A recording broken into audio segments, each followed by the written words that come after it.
You're trembling. Is it the cold or just cowardice? Stabilize! The tides beckon.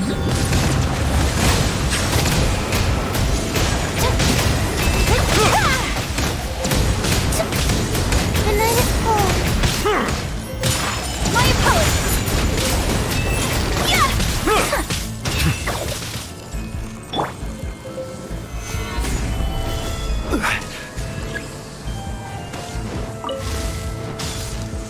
Yeah!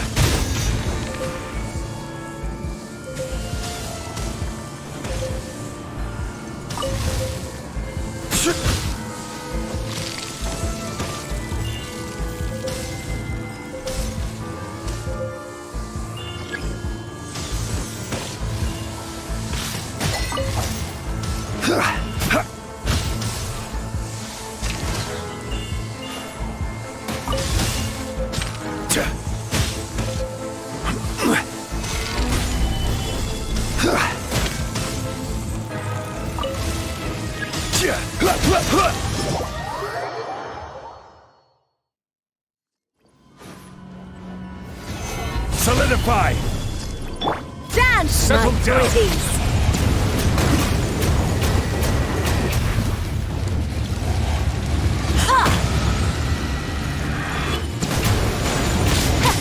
Kami-sanjo art. Selection. Let the mighty be humble! Silence!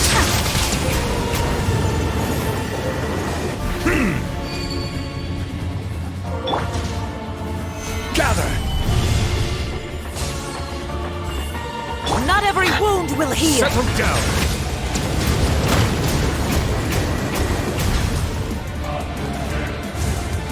All must burn!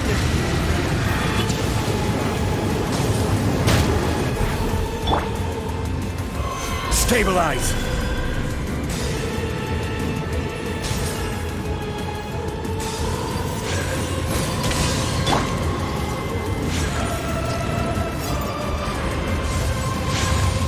Bow your head.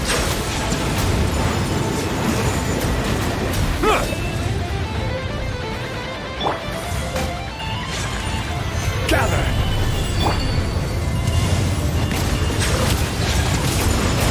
Art remains unfinished. I never asked for redemption. Never.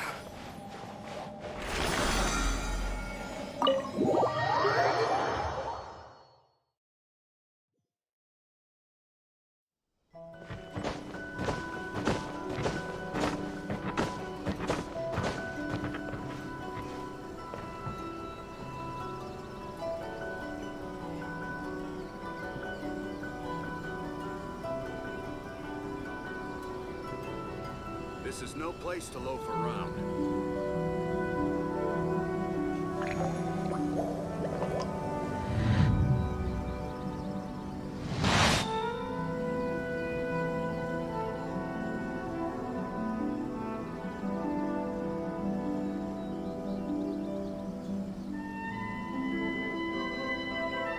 This is no place to loaf around. Water comes in many flavors to the discerning palate. Mondstadt's water is crisp and pure, while water from Liyue has an enduring aftertaste. In Inazuma, the water possesses a depth of flavor unlike any other. Sumeru's water, meanwhile, has a rich and complex flavor profile, but it must be savored patiently to fully appreciate it. This is no place to loaf around.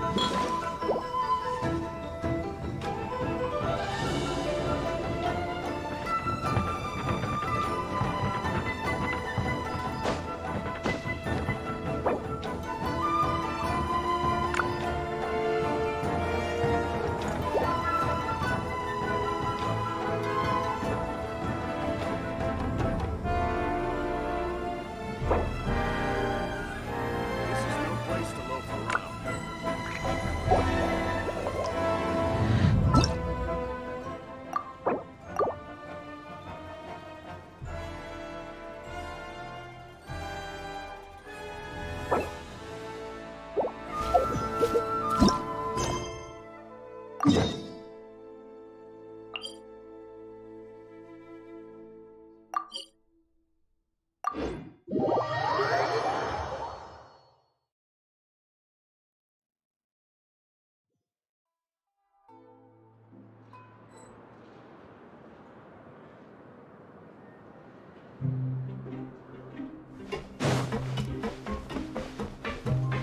Hey, isn't that Vidoc over there?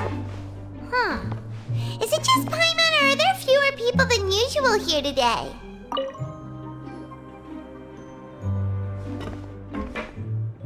Ah, seeing you at this time must mean you've already saved up a lot of credit coupons. Or at least enough to skip work. Seems you're getting into the swing of things around here. Impressive. Very impressive. So, now can you tell us about the hidden rules you know? If that's what you want to know, I guess you couldn't have come at a better time. Huh? What do you mean it's a good time? Leonid and those other pesky broke urchins have all gone to work in the production zone. I wouldn't want them listening in without paying up. We get it, just tell us already! So, you know those pipes that make strange sounds? Don't ever, ever go near them at night. Even if you manage to avoid the guards, you might find something even more terrible there. Something even more terrible? Like what? A group of cannibals. Cannibals? In the fortress of Meripede? Every month, they meet a few times in the dead of night. Rumor has it they might be connected to the people that have disappeared here. But what's even scarier is that they have a special proclivity. Since they have no way to dispose of the leftover remains, they have ways to transform them into other forms and keep them in the fortress forever. Paimon might already know what you mean by other forms. So that's what's going on here. Oh, Paimon's stomach doesn't feel so good.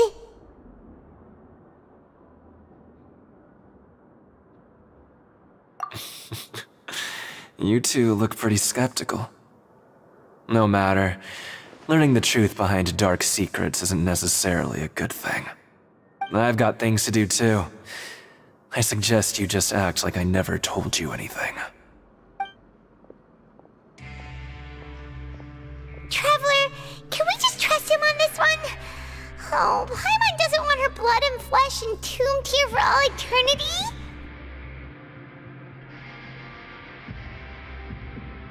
Oh, so that's how you see the situation. Huh. You know, Paimon does feel a little better about it now.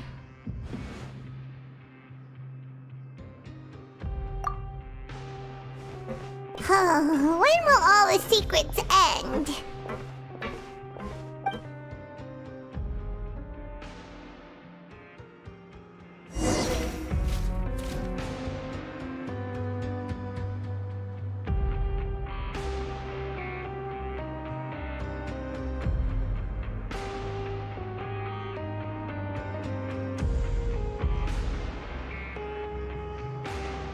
I see the value in my own work, but I also see the meaning in all the endeavors of the people of Fontaine.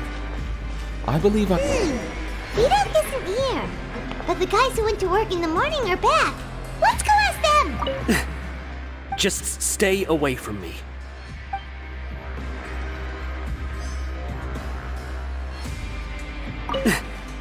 Just stay away from me. What? What are you saying? You shouldn't go around saying stuff like that.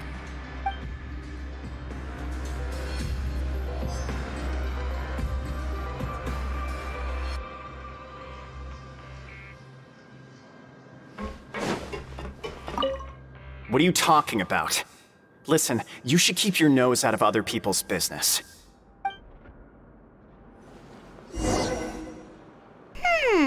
Their attitude sure is suspicious.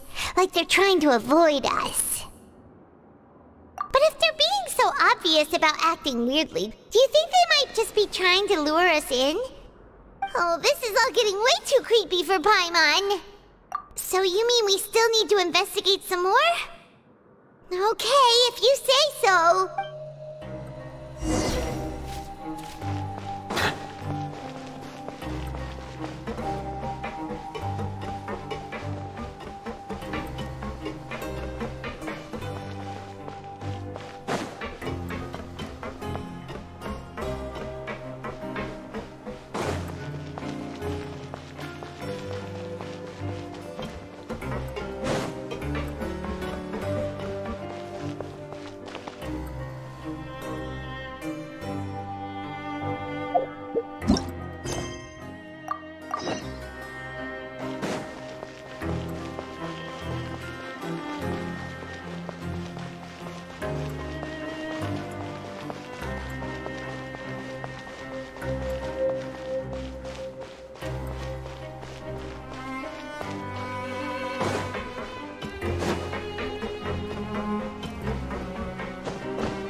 Fielding? What do you want? Criminals like you ought to be working right now. Catch my drift. We just want to ask you a simple question. Have you ever discovered anything odd during your nighttime patrols? Why are you asking about something like that? Whatever happens at night isn't your concern. All you need to worry about is getting enough sleep. Well... Right! We've heard it happens a few times every month. Paimon has sensitive ears, so it makes it hard to sleep. Really? I see. But it's not like I'm on duty every night. And now that you mention it, I recall my colleagues talking about something like that before. They say that strange things tend to happen at night on pipe cleaning days. Lots of us don't willingly take those shifts. So, what happens at night on pipe cleaning days? They just conduct regular cleaning of the fortress's drainage facilities. There are 3 pipe cleaning days per month, and it just so happens that today is one of the scheduled days. You can try to confirm the sounds tonight if you want, and if they're real, then I can report the issue to my superiors for you. Oh, okay. Then we'll keep both ears out tonight. If that's all, then I'll be leaving now. I advise you not to try anything funny, though. Even if I'm not on duty tonight, someone will still be watching you. Don't worry, we don't want any time added to our sentences. Oh, he left. So what do you think about the pipe cleaning days he mentioned? Right, both are a possibility. But Fielding did say that tonight is a cleaning night. Paimon knew you would say that. Alright, sounds like we'll be up all night tonight then. Paimon just hopes the guards don't catch us.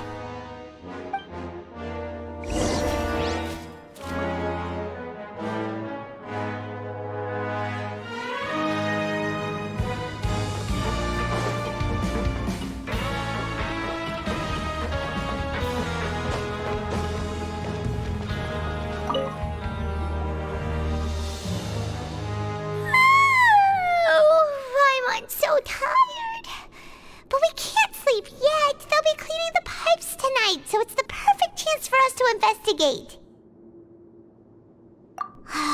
Whatever. Just be sure to wake Paimon if she dozes off. Paimon's worried something might happen if you go alone. Huh? Traveler? Did you fall asleep already?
Traveler, come on, wake up!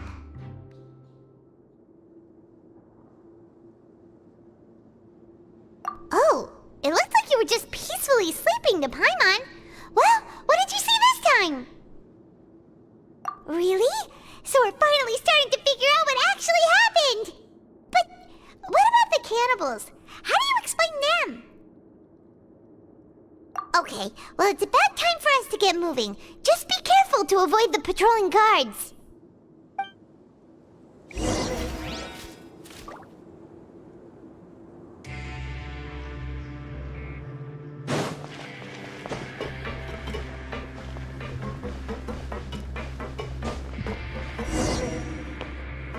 Shh! Careful!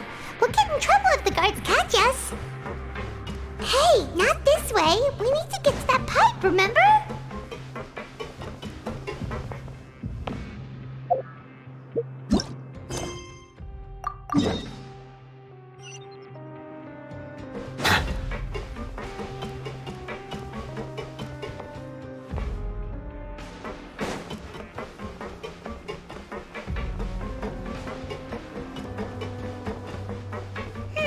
This should be the place.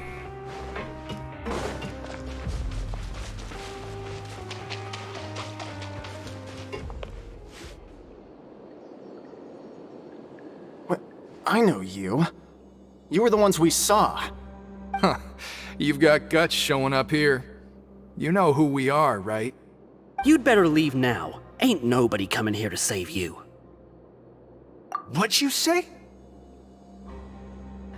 Yeah, so what if they were? If you push us, we can make those rumors a reality at any time. Hey, what's the point of all those rumors anyway? What exactly are you trying to do? I don't have to tell you anything. If you turn around, go back to the dormitories, and act like you never saw anything, then I'll pretend that you never showed up here. Yeah, scram. Nothing worth seeing here. Huh? What did you say? Isn't that exactly what Boss said when he left? Hey, do you know our boss? Whoa. We had no idea our boss was such a big deal. He always kept his identity a secret. So, did he have you come here to find us? Oh, so your child's crew here? Seems like he had no problem fitting in. We're the only ones who heard him say those words when he left that night. So unless he somehow told you those exact same words after that... All right. I guess that's proof enough for me. I believe you. Wow, those dreams of yours sure come in handy. We gave him the business for a while and would always give him a hard time when he first came to the fortress of Maripede. But here in the fortress, the strong will always earn respect. He was working the longest hours and racking up wins in the Pancration Ring. You could always see how amazing he was, even when he was teaching us a lesson. So eventually, we all decided to follow him. But one day, he suddenly told us that he had to find a way to escape this place, no matter the cost. He said it was because he heard that call again. And as his crew, if the boss wants something, then it's our job to get it done. So, we got to work, and used the hidden rules that were here to make up and spread the rumor about the cannibal rule. We just wanted to give him a better chance of escaping on a night after the pipes had been cleaned. Oh, thanks to your rumor, nobody would want to come anywhere near here, prisoner or guard. Wow, it sure is easy to exploit people's fear of the unknown. But has a child already escaped? Why are you all still coming here after pipe cleaning day? Because as far as we know, the pipe he went into isn't actually an exit. It should be a dead end. It leads to an abandoned factory area, and even if there were a way to escape from there into the sea, we're still way too deep. No one could ever reach the surface alive.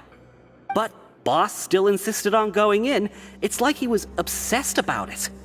So we told him that we'd pretend as if he never existed while he was gone. And that if he wanted to come back, he should wait for nighttime on a pipe cleaning day. That way, we could meet him here and help cover the whole thing up. So you come and wait here through the night a few times a month just because of that promise? Yeah, but it's been so long now. We already know in our hearts that he must have managed to escape somehow. Is it also possible that something unfortunate happened to him? Nothing could ever defeat Boss or slow him down. It's one thing we know for sure. Okay. Paimon was just brainstorming possibilities. All right. Keep quiet and follow us.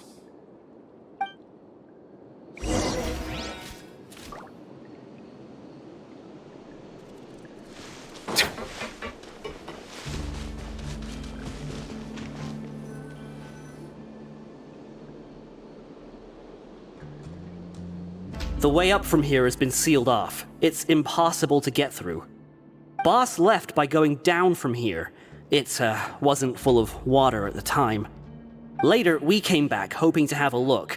That's when we found out it had been completely flooded. It's impossible to navigate unless you're an extremely skilled diver.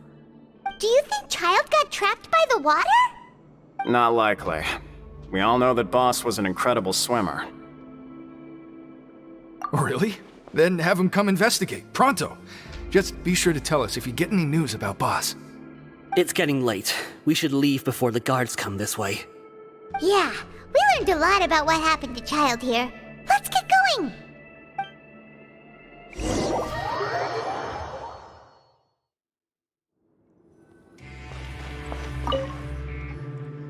Whew. We finally learned some key information. Seems all of our investigative work has finally started to pay off. When you said you knew a diver, you were talking about Fremine, right? If we ask Linny, he'll definitely have Fremine help us. Ugh. Why is Child like this? What was he doing going into the pipes? Not making our jobs easier, that's for sure. Fortunately, though, it seems like it's only a matter of time now before we find out what really happened. Now that we can finally relax, I'm starting to feel super sleepy. Let's try to get some rest while we still can. Nighty-night, traveler!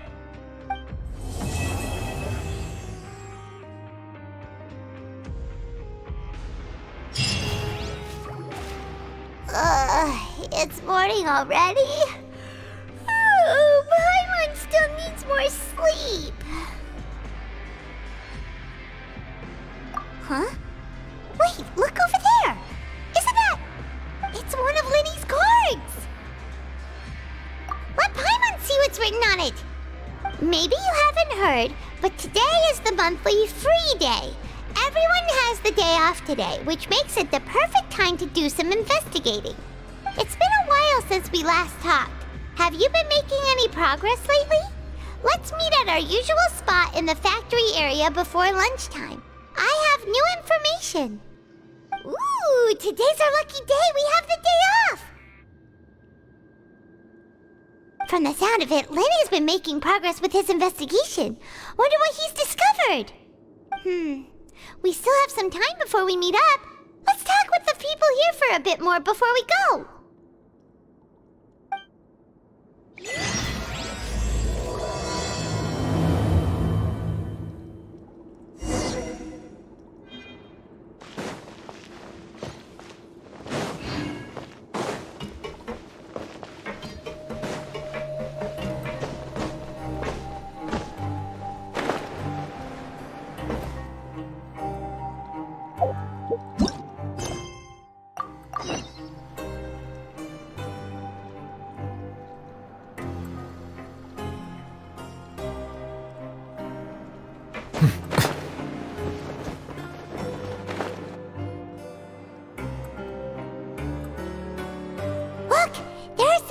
Talking over there. Let's listen in on the conversation.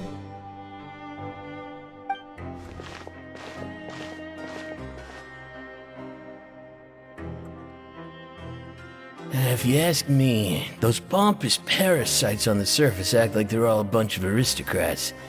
Do any of them give half a hoot about a bunch of dogs like us? Hey, speak for yourself, mate. I'm no dog. Oh, you think you're special or something? If you're here, then you're just a convict like the rest of us. I've heard that even if you're released after serving your sentence, going back to life on the surface ain't any better. Once a criminal, always a criminal. Or marked for life. I don't buy that.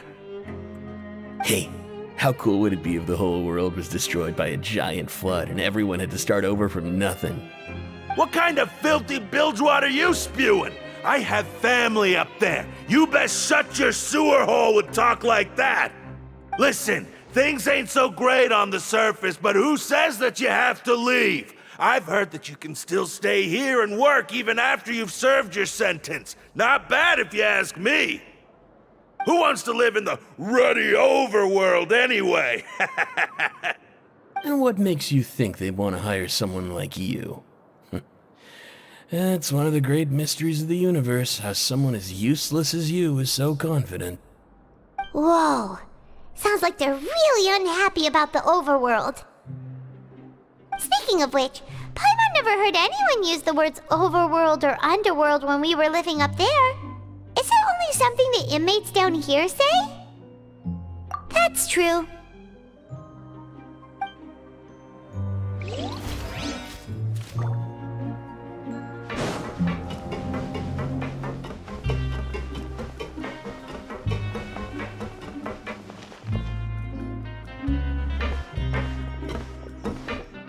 There's a group of people over there. Let's go listen in. So I said, that's not a faucet. Hey, who are you two? Why'd you come over all of a sudden? Oh, sorry for eavesdropping. Sounds like you were talking about something private. What's the matter? They're just looking to join in on our fun, that's all. Hey, don't pretend like it's okay for them to just interrupt us like that. Yeah, fine. You're lucky we don't mind extroverts that much. You hear that, Quisto? We're nice. Your expressions tell me you're looking to hear some juicy info, am I right? But before that, it just so happens that I know you two. Really? Are we that famous? You're kidding. How often does anyone get a personal tour led by His Grace himself? Practically everyone was talking about it. Word has it that you also caused quite the kerfuffle. A little mistake, huh? I like the way you put it. You see, people with a good attitude can join our group anytime, unlike some of the others here. Your group? I'm Quisto, and this is Lavaroon. People usually call us the Bombshell Bros, but don't worry, we're not playing with bombs or anything. It's just that our information is always so explosive, and we blow minds on the regular. So, you two really like to gossip? Whew, you sure know how to embellish. No, you don't get it. Knowing intelligence will make things better for you here. For example, knowing who's working with whom, who has the latest rumors, who's not getting along. Wouldn't you like to know all that? Whoa, all this info's worth something, you know? You should prove you're worthy of it. I don't mind him. Quisto's always this way. Just play nice and say something to massage his ego. The welfare meals. Talk about the welfare meals. Right! That meal we had yesterday was super delicious. Paimon can still taste it whenever she closes her eyes. Is that so?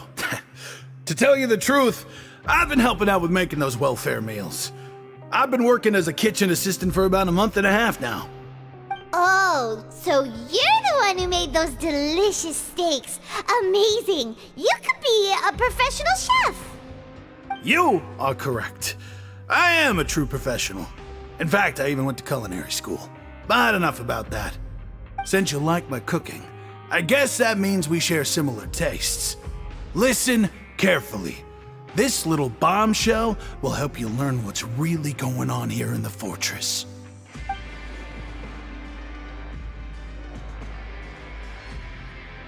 Listen, kids. The power structure within the fortress is quite complicated. The overworlders couldn't care less about us down here. We're basically dogs to them. You've already met the one person here you should never cross, the Duke, Risley. He knows more than you think. And if he doesn't care about something, then he often doesn't bother dealing with it. Those who have the Duke's attention get all kinds of special perks, even better treatment in the infirmary. Yeah, I know who you mean. It's that Jurier character, right? I don't think there's anything useful about him at all. Why does he visit the infirmary practically every day? Is it normal for anyone to be going in and out of there so often? If you ask me, he's just faking it to get out of work. But did you know that Jurier was a talented researcher from the Fontaine Research Institute before he came here? There's no denying that. I don't care if he was a researcher that could turn dirt into Mora. Once you're in the fortress of Meripede, you're just another inmate like everybody else.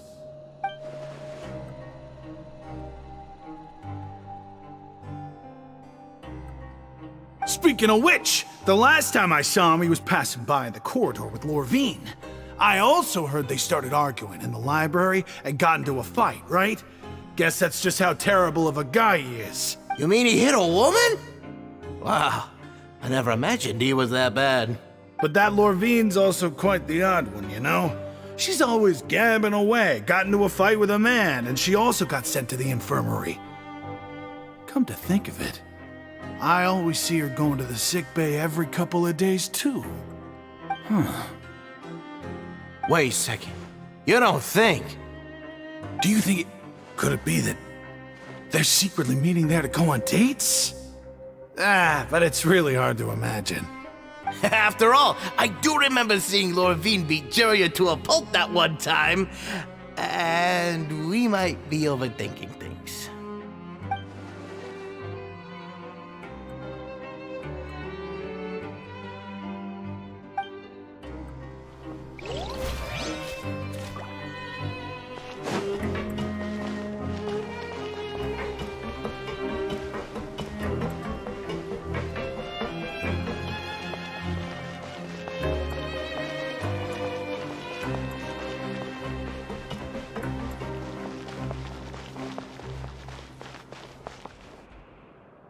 Hey, you over there? Yeah, you! Say, do you like playing card games? You know, like Genius Invocation TCG? You TCG players are like mint in the wild, literally sprouting up everywhere. Hey, come on now. What's wrong with finding fellow Invocation aficionados? Anyway, care to join me for a game?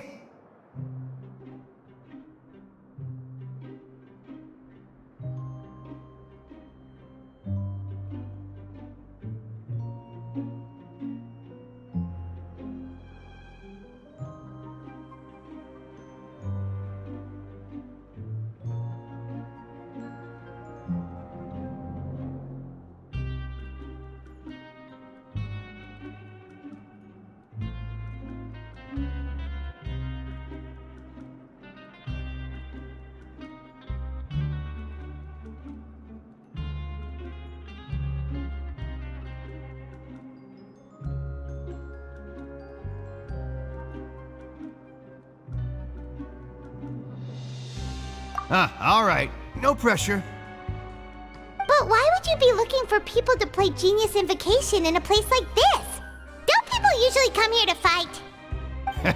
Whether you're throwing down cards or throwing punches, it's all a competition, isn't it? It's all the same in my eyes. There are lots of card players here in the fortress. When I saw you, I immediately thought, hey, even outsiders from other nations play cards. So I came over to say hi. Sure. Great! Since you've been here longer than us, you need to flex your seniority a little bit, right? Maybe you could start by telling us newcomers some stories about this place. I thought you would have already heard everything by now. All right, then. Did you have anything specific in mind? Or do you want me to just pick a topic? Why don't you pick? We'll let you know if we've heard it already. All right. Have you heard any strange rumors since you've arrived? Then, did you know that there are some people who are always gossiping over in the corner? Yeah, so you've already met those two. They're quite a pair. They always keep an eye out for the latest happenings and gossip about everything. I've never seen anyone with more time on their hands. I heard that they used to be a chef and a bartender before they were sent down here. You know how bartenders are, always chatting with customers. And chefs love to pass the time just hanging out when they're not cooking. Good to know. Do you have anything else to tell us? Let me think. Sounds like you want to hear something a little more tantalizing. Oh, did you know that the Duke was also a convict in the fortress of Meripede before? Huh? Wait, are you serious? That's right. The Duke was an inmate just like you and me. Seems he was exiled here for committing some crime. Who knows how he ended up rising up to become the warden, though? To go from an ordinary inmate to becoming the manager of the whole place? I'm not gonna lie, I kinda respect that. A forbidden zone? Sounds like something that someone just made up. I've never heard of that. Where did you hear about it? It's just a rumor we've been hearing, but no worries if you've never heard of it. Do you have anything else you can tell us? Anything else? Not that I can think of, but I'll be sure to tell you anything interesting I hear next time. You'll have to play a game of Genius Invocation with me first, though. Okay, we've talked to just about everyone, and it's about time for us to go meet Linny. According to the card he left us, we should go meet him in the production zone.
That look in your eyes. You found something? Hey, this is no time to be modest. Just tell him we found a boatload of information. Oh, as expected of the legendary duo, you have my full and undivided attention. Huh. I'd have never guessed that myself. The rumors swirling about this place are unreliable after all, and Master Child probably went missing because he found a way out. He is a harbinger after all. I suppose he's much more resourceful than I initially gave him credit for. Unfortunately, this isn't enough for our final report to Father.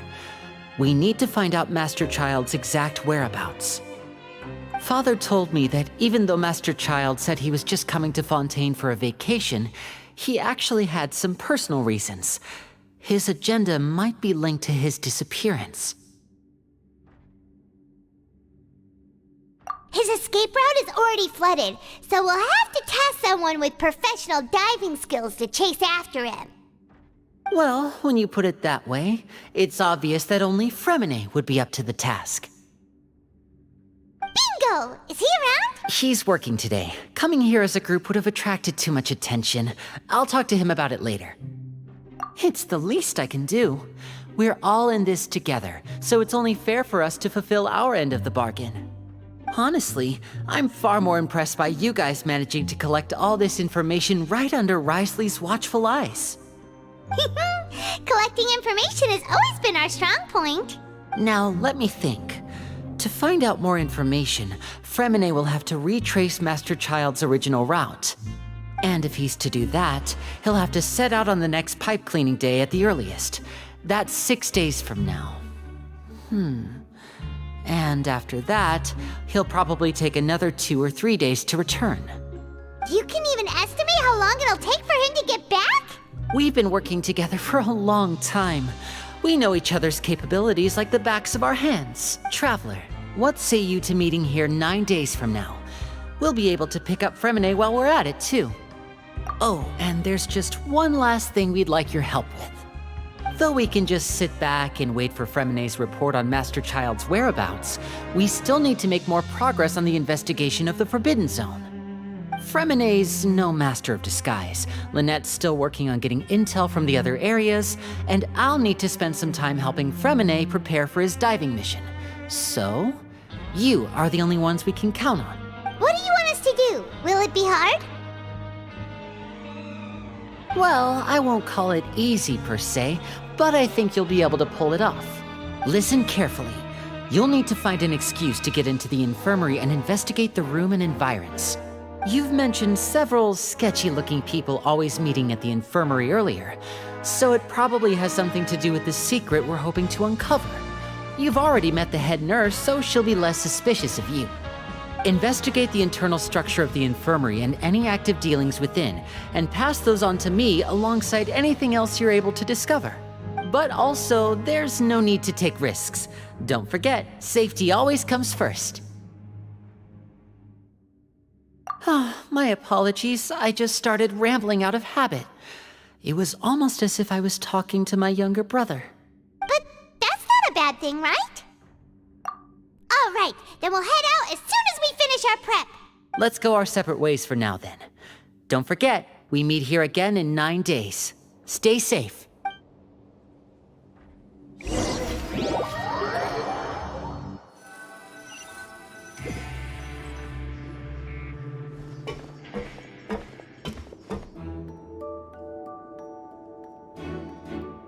Hey, stay here for now. Paimon will take a peek. There seem to be several people inside.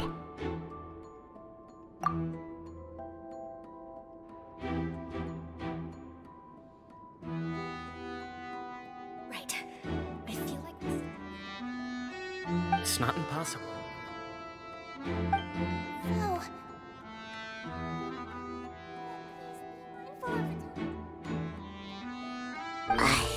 It's a bit hard to understand them from here, so why don't we just try to talk to them in person? Let's go as soon as you're ready.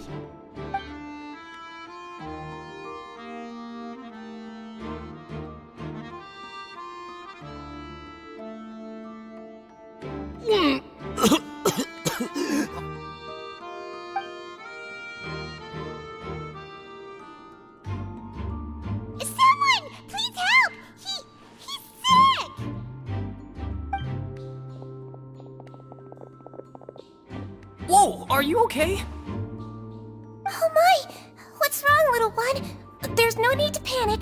Take a deep breath before you begin. The traveler started complaining of a stomachache, and then nausea, and then collapsed onto the ground. Paimon doesn't know what to do. Freezing limbs, twitching fingers, and pale complexion? Could it be poison? Let me take a look. Please, lie down over here. Don't worry, I'll get you to the bed safely. Here, hold on to my shoulder and walk slowly.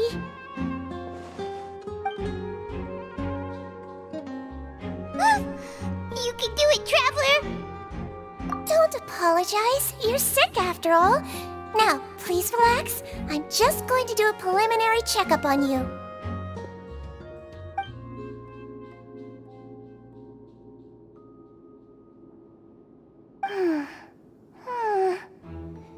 I see now. My checkup has confirmed that he's not in any mortal danger. That's our worst fear out of the way. Eh? Oh, that's good. But... I'll continue my diagnosis of the patient now. Please, relax and take a deep breath.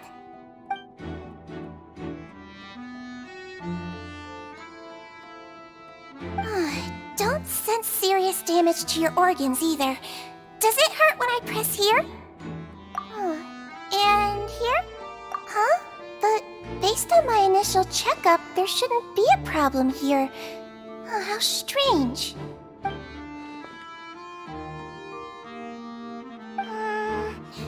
What about here? Does this hurt? Oh.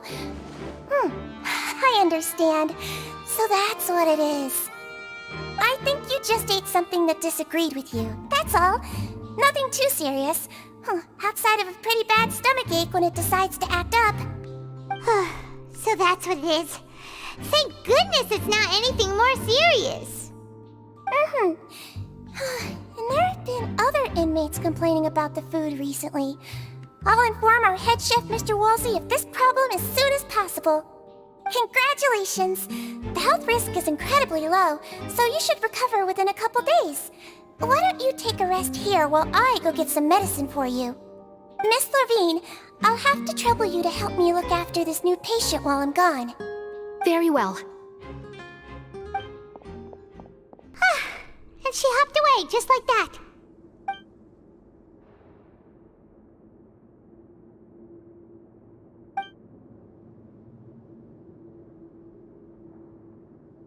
Hello. So how are you feeling now?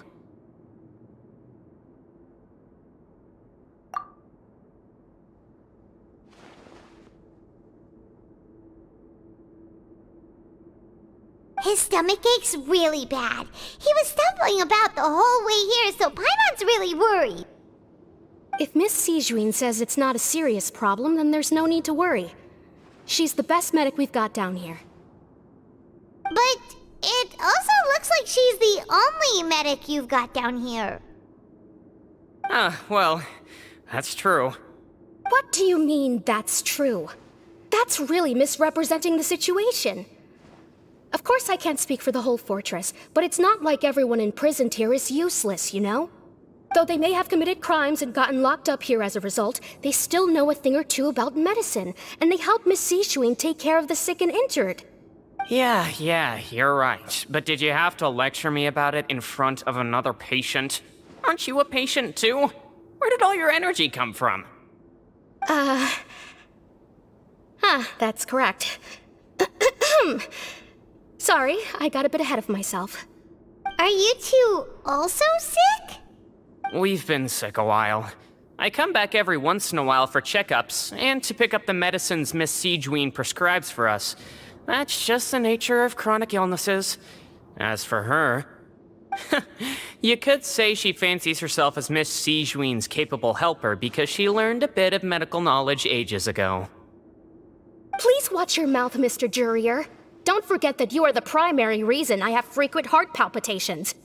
Hey, don't start arguing now! Please, keep it civil at least!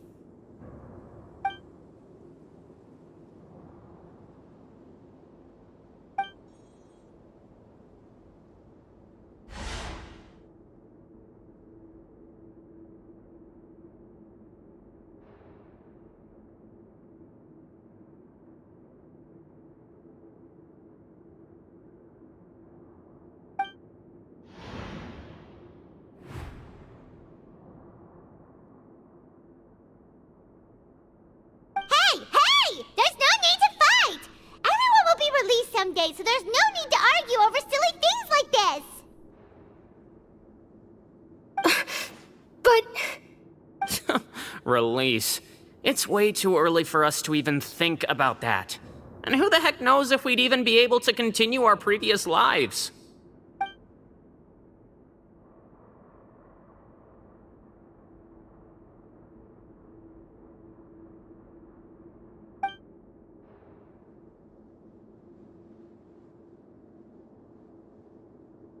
Please allow me to end this boring and useless conversation.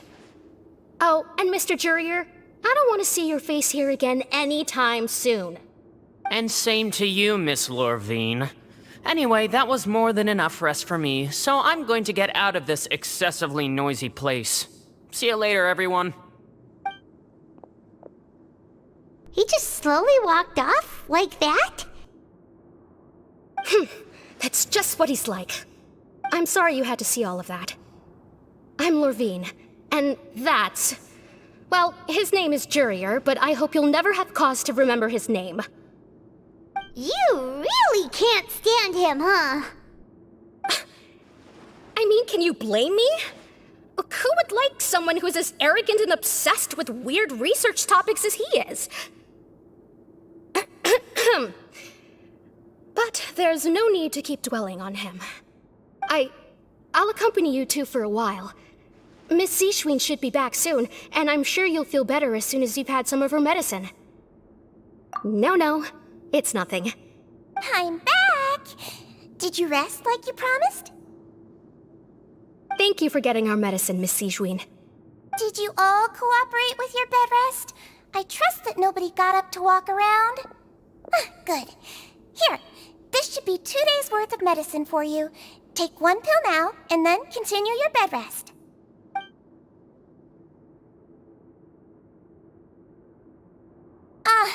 Miss Lorvine, I left in a bit of a hurry just now.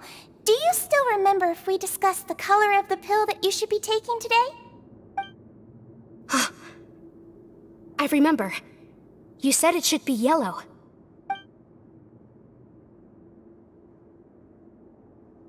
Yellow, huh? I understand. These are yours. Please, make sure to go to bed early after taking them tonight. You'll benefit from a good night's sleep.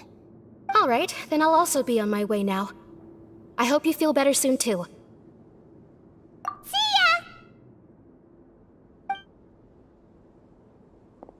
I'm going to fill out your medical record now. You're widely known as the Traveler, right?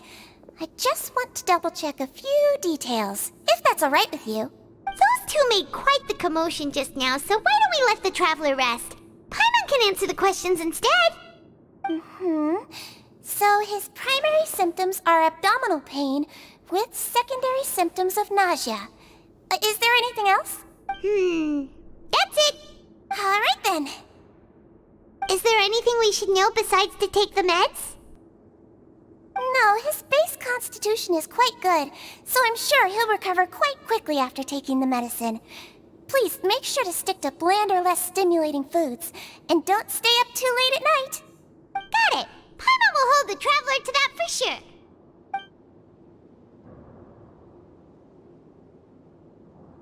Oh, you're going to take a nap already? Okay then, you get some rest.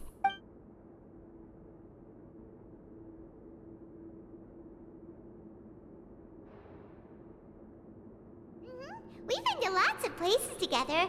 He may look a bit under the weather now, but he's actually super strong. So you're the best of companions. Well, don't worry. He'll recover soon.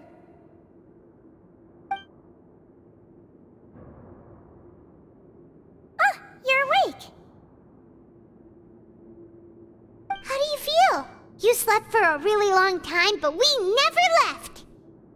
Well, now you can go back without a worry in the world. Remember to take your meds regularly, and remember bland foods. Thank you, Miss Seashween!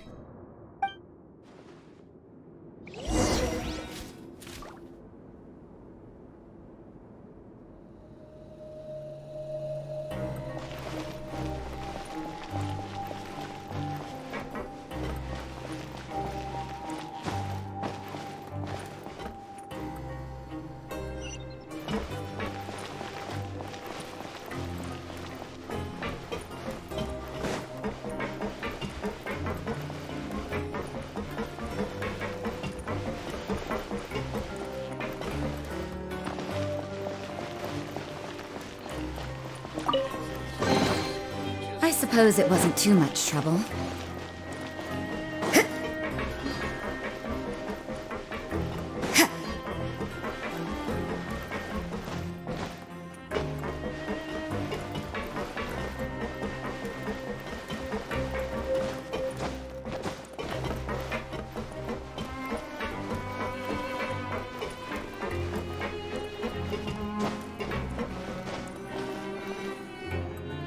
You really are something. To be able to fall asleep like that and even sleep talk the entire time, you scared Paimon half to death! No, but you kept mumbling things along the lines of, Pyron, go take my grilled fish and put down the Adeptus Temptation now! Paimon talked with Sigewinne the entire time you were asleep. She seems like she's just a sincere nurse, and Paimon didn't notice anything unusual in the room. Are you sure we're not going off track with the infirmary?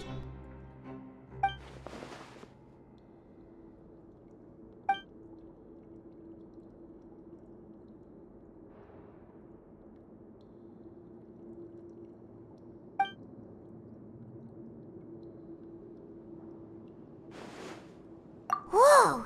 You really are super thorough! All those tiny little suspicious things that Paimon didn't even pick up on! We've gotta give the info to Linny!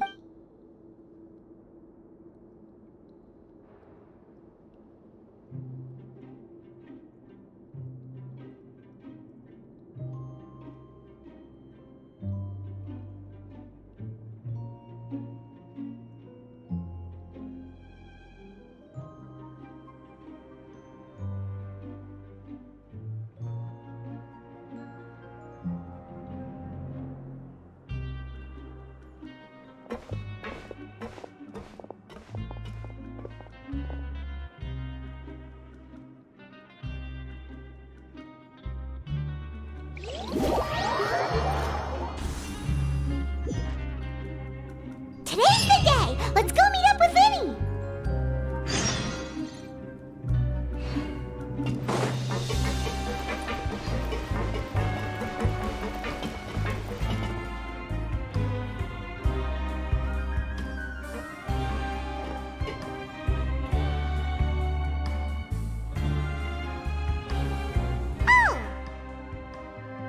Hmm?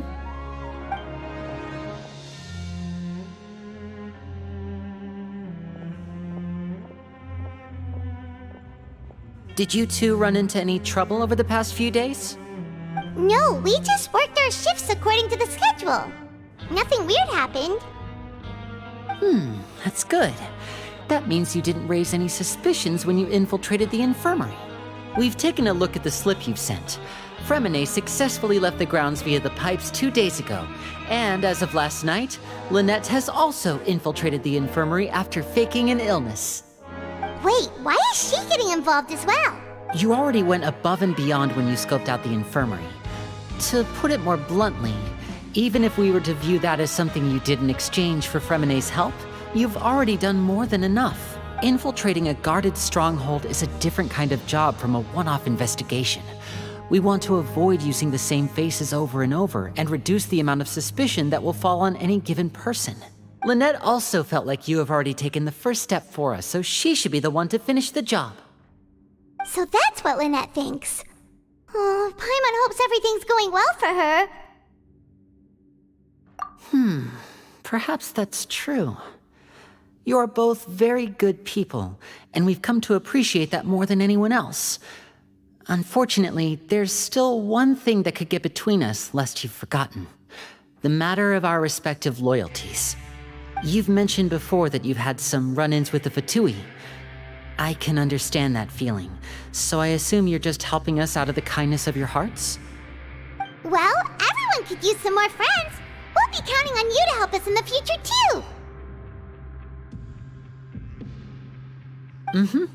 Since I see you as friends, then it's even more important for us to protect you from any peril. Fremine and Lynette feel the same way. Glad to hear it. Then, let's go check on Lynette before Fremine returns. If everything went well, then she should be wrapping up her investigation right about now. Is now really a good time to go over? According to my observations, Sigewinne always spends around half an hour away from the infirmary right before lunch. Lynette knows this as well, so this should be a good time to meet up with her. Also, I'm her brother, remember?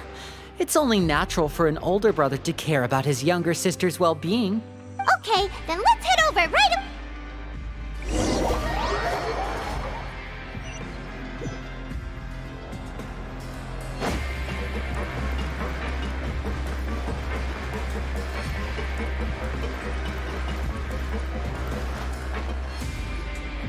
Lynette should be here right now. Huh. Strange. As expected, Sigewin isn't here, but why isn't Lynette here?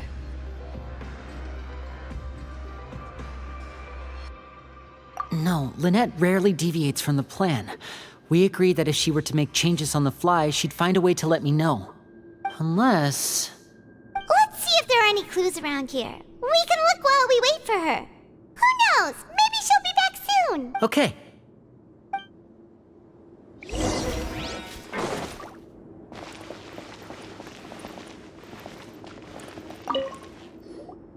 None of the beds have any signs of having been slept in. Except that one over there. That's the one Lynette must have used, right? You said she was pretending to be sick. Mm-hmm. She would have said her migraine was having a particularly bad flare-up. Generally speaking, the head nurse would then ask her to lie down and rest, while she left to retrieve the medication. Which means, either the head nurse didn't return the entire time from when Lynette laid down up until she left the bed, or the nurse intentionally left it this way.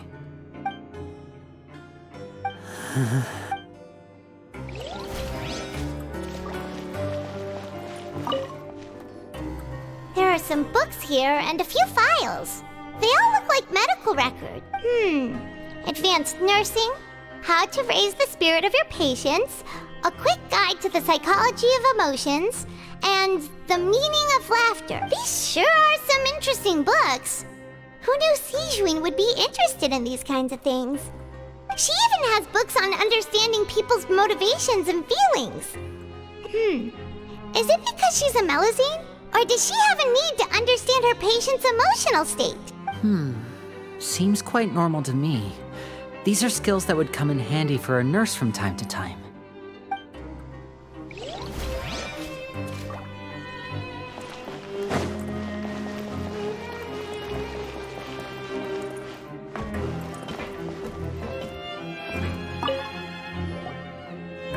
This is it! We saw it before!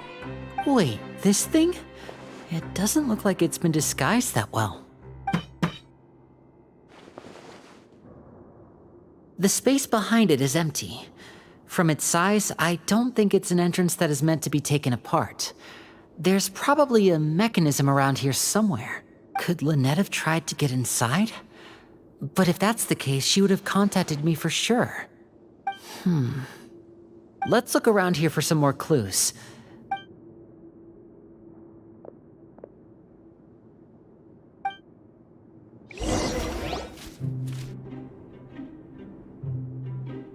Hey, you guys, there's a slip of paper over here!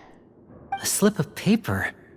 It's right over here, and there's a bunch written on it too. It reads, out of respect for your usual practices, I'll use a piece of paper or card as the medium to pass on my message. You may consider this as me giving you my best regards. This is... Is that all? The back. This is... Show me! Now! That look on your face. Paimon's reading it now. Would you care to guess where Miss Lynette of the Fatui could be right now? No. Could she have... Is she already... Writhsley. Did he deliberately leave the infirmary unguarded to use it as bait? Wait, you mean he was aware of our goals from the very beginning? But why? We didn't run into any trouble last time, and he also never reached out to us since.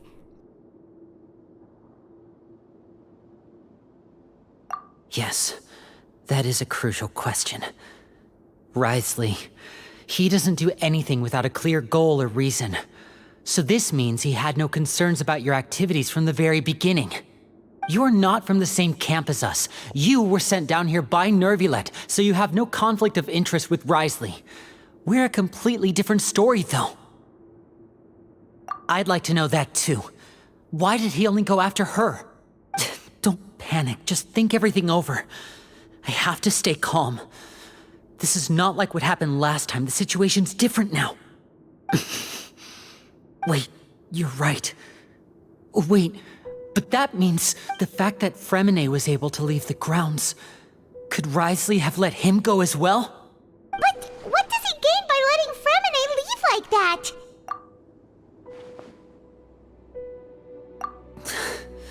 So he's challenging me and trying to provoke me, I'm sure of it. We never should have sent out Fremine.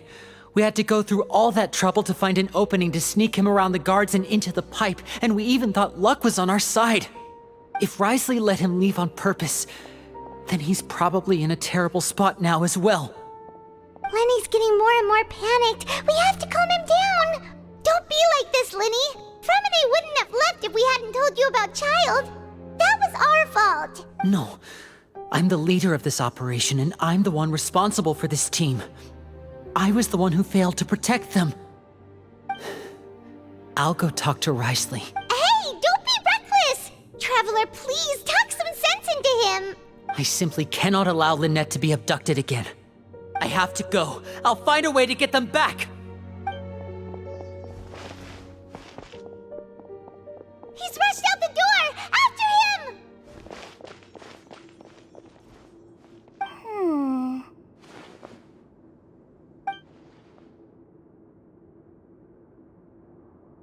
Right. I feel like we still have some room to make changes on these details. It's not impossible, but it'll require extensive testing. Is that so? Very well. Then please be mindful of the time. Huh? Is someone? Pack everything up. Whoever's outside is eavesdropping. They'll probably come in once we stop talking. Someone! Please help! He's sick!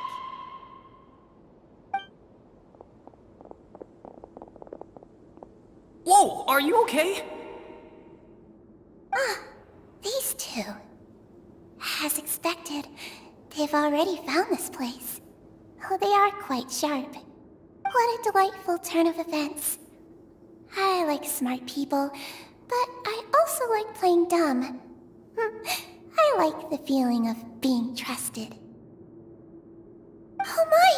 What's wrong, little one? There's no need to panic. Take a deep breath before you begin. Being able to read human expressions is quite the useful skill. Lenny! Wait! It's no use. We have to catch up to him.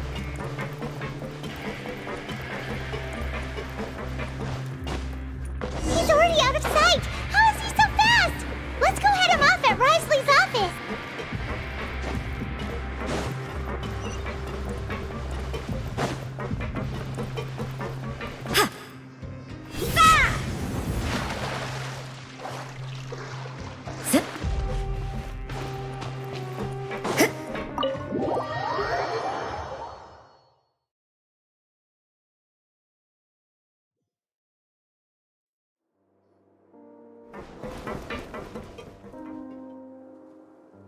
Come out and face me, Wriothesley! Aren't we at an administrative office space? Why don't you at least try to follow even a couple rules from the fortress's indoor management regulations? What did you do to my sister? I ran into the young miss at the infirmary. I'd heard that she was suffering from quite the migraine, so I decided to invite her over for a cup of tea.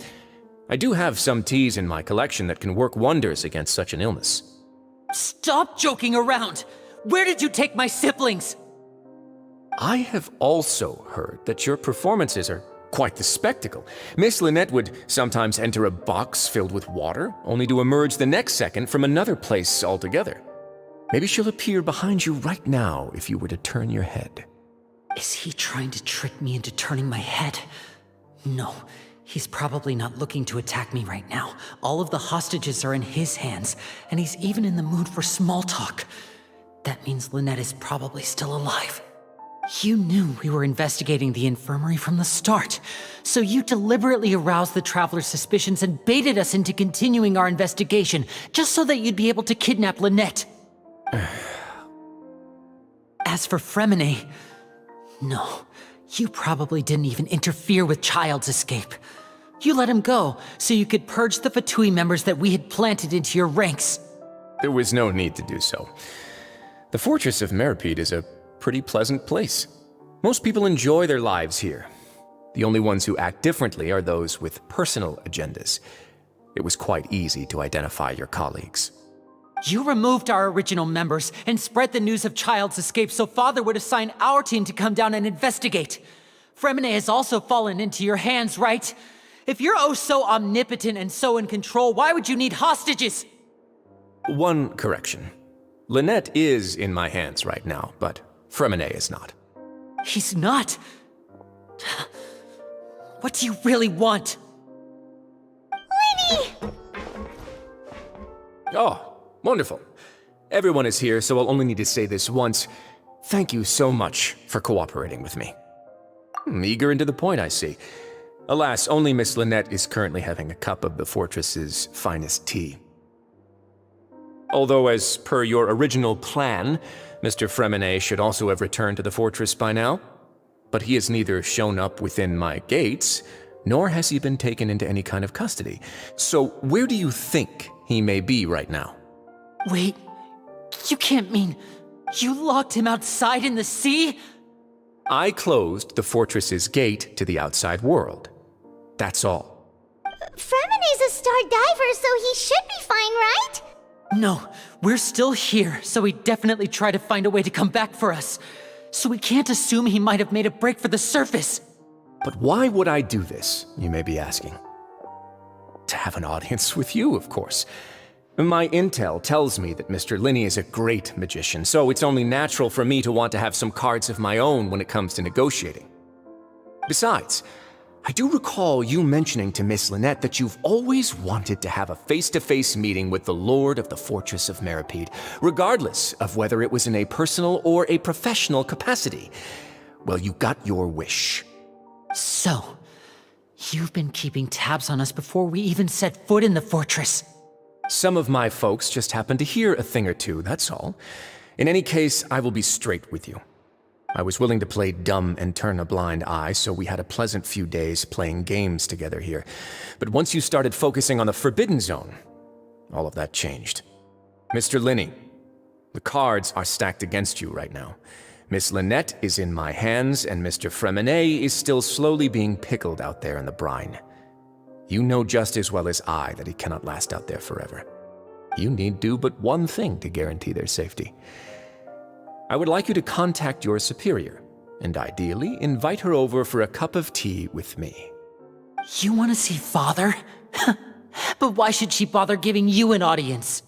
Well, if she cares for the well-being of her dearest children, she should have plenty of motivation to join me for a parents' evening. I've heard that the bonds between the members of the House of the Hearth are like the bonds of family. I don't see why she would refuse. Why did you think Father sent us to handle the Fortress of Meripede? This place is basically a no-man's land. It wouldn't be fitting for anyone as important as a harbinger like Father to come here in person. Oh, I see. So it's because she doesn't care for my place here. That's such a shame. After all, I've amassed quite the tea collection. I was looking forward to sharing it with her. Both Monsieur Neuvillette and Lady Farina have already received many samples as gifts.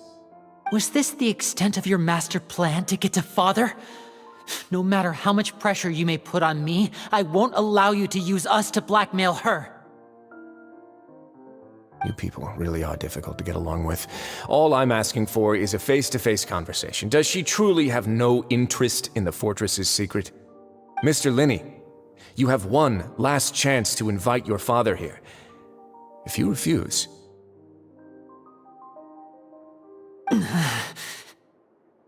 Lenny!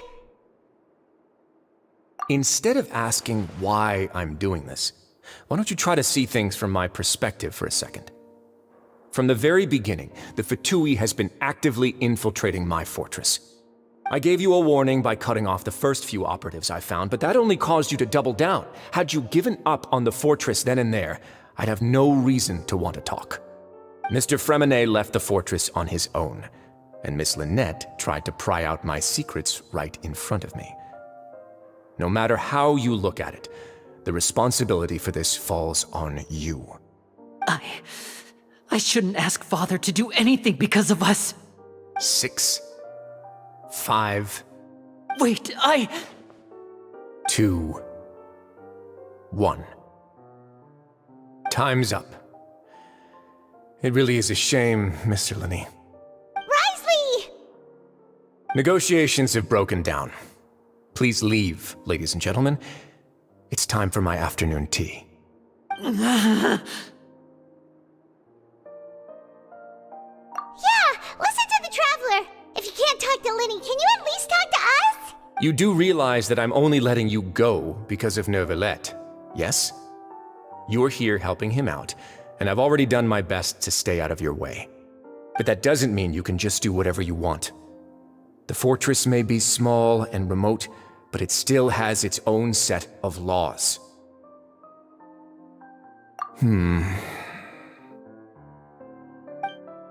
Then how about this? Those who are capable deserve respect. You've spent quite some time investigating my home turf by now, so why don't you tell me a thing or two about what you found, I'll ask you 3 questions. Answer all of them correctly, and I'll agree to your request. Question 1. Regarding the hidden rules of the production zone, what is the truth behind the one about not being allowed to work for 3 days in a row?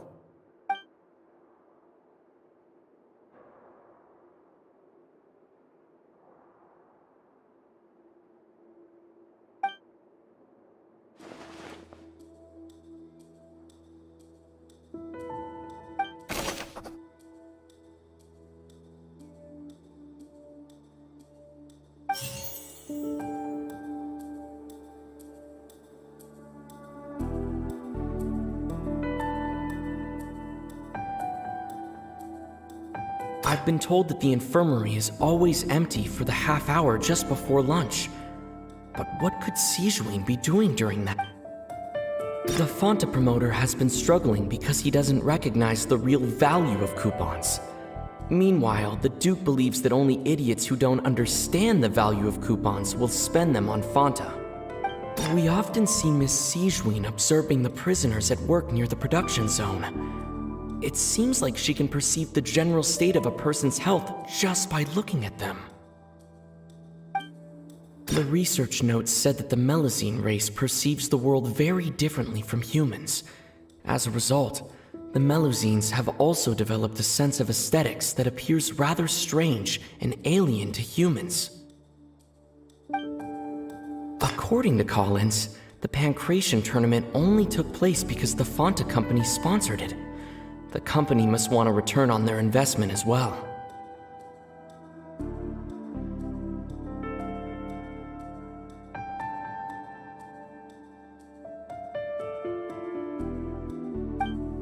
We often see Miss Sijuin observing the prisoners at... The Fonta promoter has been struggling because he doesn't recognize the real value of coupons.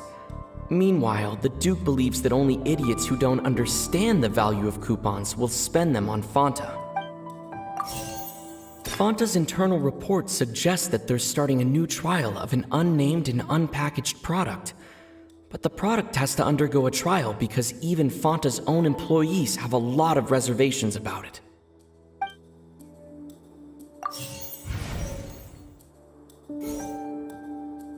I've been told that the infirmary is always empty for the half hour just before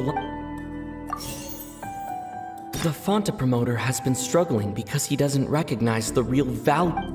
The research notes said that the Melazine race perceives the world very...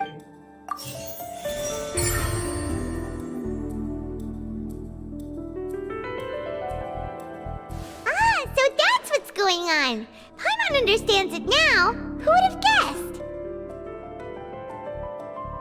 The hidden rule of the production zone. People are not supposed to work 3 days in a row, and if they do, they'll get strange meat in their welfare meal. At first we thought this strange meat must have something to do with the people who disappeared, but in reality, they were all prepared by Sijween, the head nurse. She often visits the production zone to observe the workers' health and makes a note of anyone who has worn themselves out after 3 full days of work. Out of her sense of duty as the head nurse, as well as her genuine concern for the workers' health, Sijween visits the cafeteria right before lunch and cooks an extra dish for those who can use the stamina boost. Sijween has only the best intentions with her surprise gift and doesn't want anyone to find out about what she does. However, unfortunately, Melusines as a race perceive the world differently from humans, and their sense of aesthetics is even more alien to us. The recipients of her lovingly prepared special meals cannot taste the care within and usually just freak out. Are we on the right track? Not bad. You've uncovered Sijween's secret and even guessed her intentions correctly as well. It's nice to know that her efforts have not gone unacknowledged. All right, now for my next question. There are also some hidden rules in the Pancration Ring, including the one that you're not allowed to support both sides of a fight. Why is that?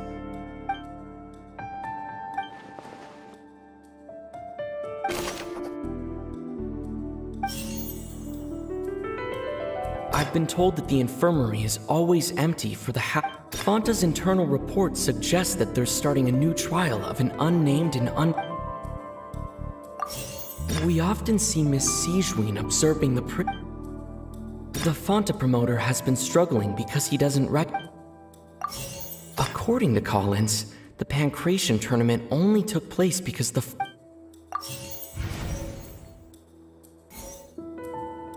According to Collins, the Pancration tournament only took place because the Fanta company sponsored it. The company must want a return on their investment as well. Fanta's internal report suggests that they're starting a new trial of an unnamed and unpackaged product. But the product has to undergo a trial because even Fanta's own employees have a lot of reservations about it.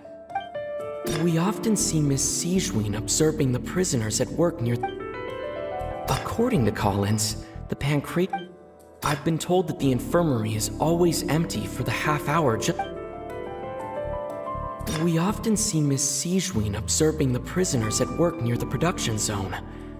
It seems like she can The research notes said that the Melusine race perceives the world According to Collins, the Pancration tournament only took place. Fanta's internal report suggests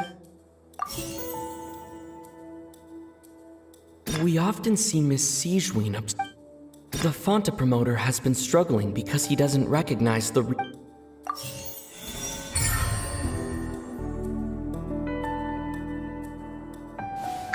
Paimon gets this rule too now, so there really was nothing to be afraid of. That hidden rule of the Pancration Ring is about how, people are not supposed to bet on both boxers at the same time. And if they do, they'll receive a package containing a strange, blood-colored liquid. People get scared when they see it because they've subconsciously begun to associate it with the missing boxer. But really, it's just a bottle of the latest yet-to-be-named and packaged new Fanta trial product. A blood-red drink. It's no wonder even Fanta's own staff were questioning the company's decision-making. The company, facing backlash from its own staff, decided to try to trial the product on a smaller scale, to see how it might be received by customers. They came to the fortress of Meropide and offered to sponsor the Pancration tournament so they could push their new product. But the Duke completely refused to even entertain the idea. The Duke, knowing how valuable coupons are in the fortress, knew that only total idiots who didn't understand their true value would bother buying a Fanta product here. And so, only those who proved their stupidity by being dumb enough to bet on two opposing sides of the same match were selected to receive the drinks. I acknowledge the effort you've put into bringing the truth of this mystery to light. Although, based on your description, that Fanta promoter is a bit too careless with his words, I may just reconsider my collaboration with the company. All right, and here's the final question. What's the secret behind our head nurse and all of her patients in the infirmary?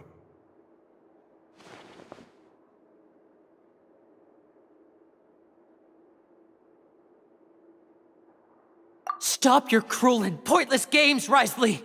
You know that we haven't finished our investigation, so there's no way we can answer the last question! The thought of sparing Lynette and Fremine never even crossed your mind! You'll pay for this! Ah! Lenny, are you alright? Oh, close one. I owe you, Sigewinne. That was a fantastic shot. It was nothing, Your Grace. Sigewinne? Though this gun may look like a toy, it's actually fully functional, as I just demonstrated. Sigewinne... You... Not at all. I am merely a resident of the fortress, and thus protecting it is my duty. When Monsieur Nervulette asked me to come here, he told me that my job would be to take care of the well-being of everyone here. I am merely discharging my duties. But if you mean what you just said, then isn't Linny someone you should be looking after as well? Isn't he a resident here just like the rest of us? But I really am just doing what Monsieur Nervulette told me to do. Everything I did, I've done to protect them. Had I not, they would be in far more dire straits right now. His Grace knows it too, right? Your Grace? Mind proving my innocence to them? My dear Sigewinne, whatever shall I do with you? Would it have killed you to just wait another minute or two? Well, it's nearly time after all. The way you do things can be truly frustrating sometimes, Your Grace. I figured I should try to talk some sense into you. What are you talking about? What time? Take me if you want. Let them go. How touching. Can you just give me one more minute? Don't be like that, Your Grace. All right, everyone, calm down. 2 more visitors will be arriving any time now. I'll go get a cup of tea. Miss Sigewinne, I leave Miss Lynette in your care. You... What are you doing? I believe I hear footsteps.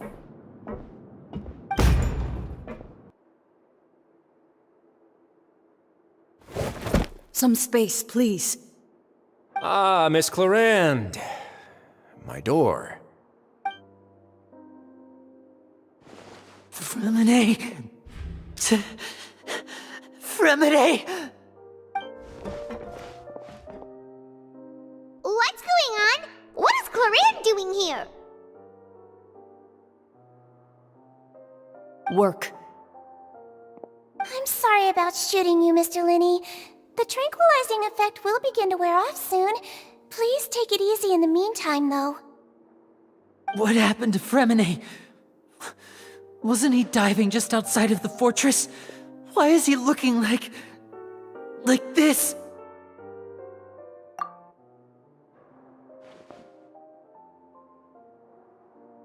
A flushed face, an accelerated pulse. He must have consumed primordial seawater. What did you say? Please, make some space. I'll need to give Mr. Fremine a more thorough checkup. Your Grace, I'll leave the rest to you. I'll talk to Clarande while you get Fremine to where he needs to be. Everything else can wait.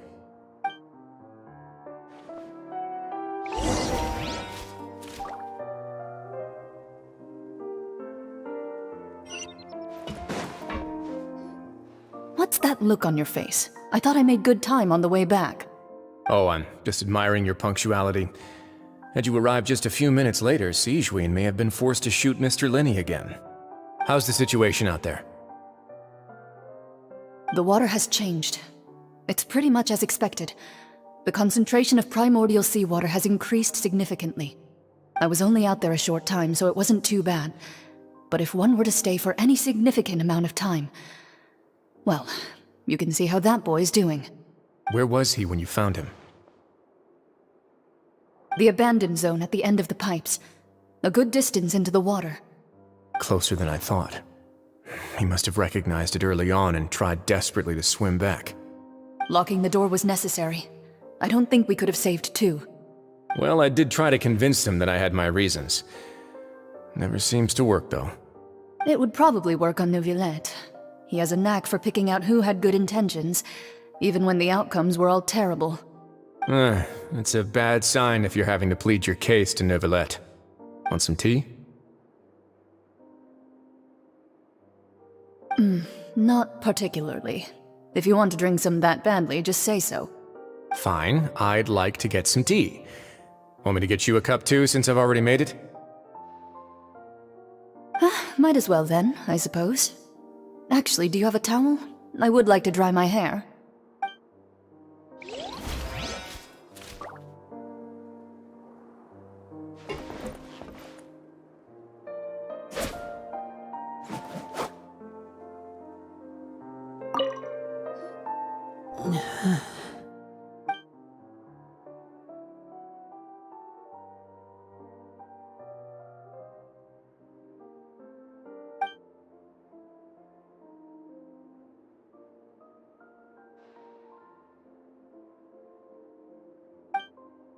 How is he? These symptoms are probably caused by an acute ingestion of a large amount of primordial seawater. Still, his condition is not critical. Of course, it would be best if he stayed for further observation.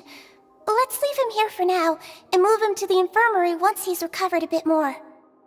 Sorry. I am aware that the infirmary may not be your favorite place in the world at the moment. We do only have a single clinic in the fortress, however. Why would he ingest a large amount of primordial seawater after leaving the fortress? How could that possibly happen? Please, look after Mr. Fremine for the moment. I'll go fetch some medicine and a respirator. Oh, I'll bring Miss Lynette back with me. Where is she? How is she right now? Oh, she just took a nap in an empty room after I tranquilized her.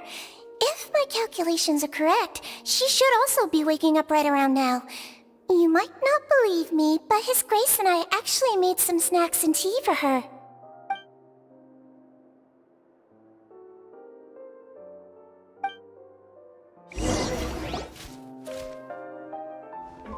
Linny, are you okay?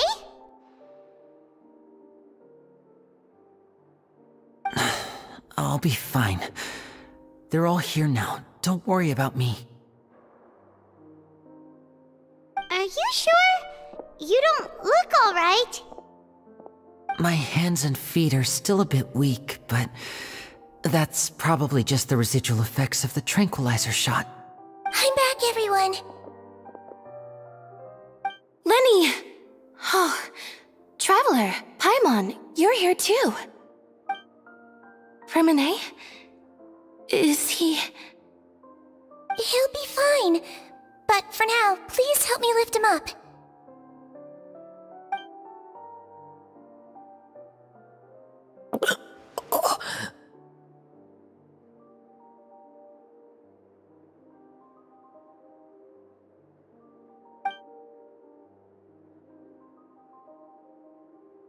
His breathing's beginning to slow down. Give me a hand and help me get him to the infirmary. Yeah, I'll take him from this side. Lynette, together? On it. Traveler, you seem pretty worried about him. Want to come with us?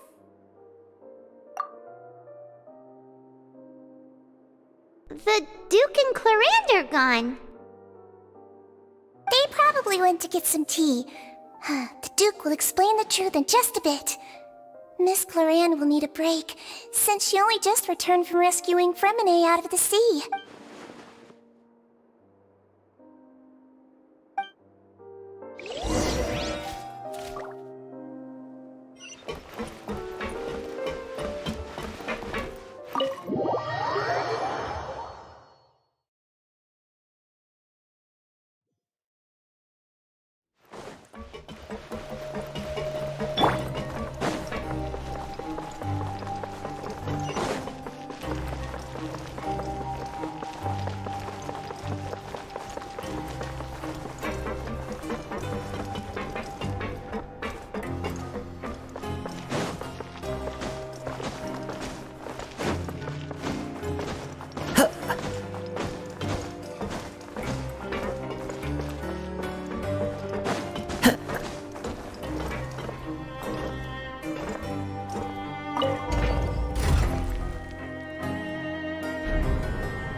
He's awake!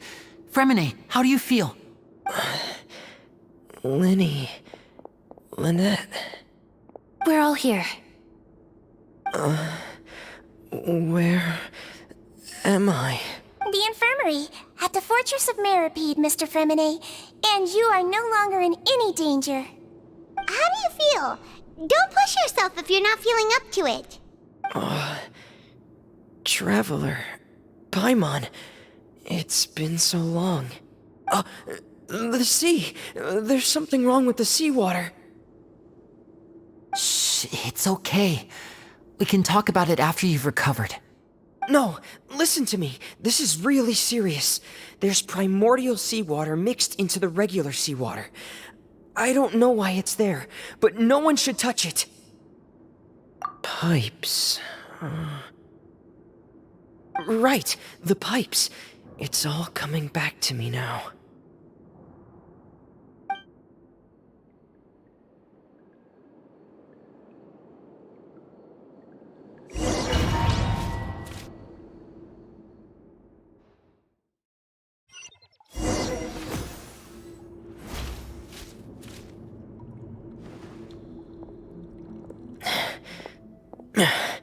I'm in.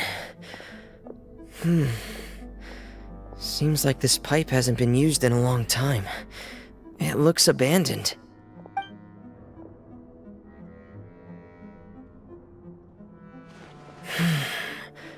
Where could Master Child be?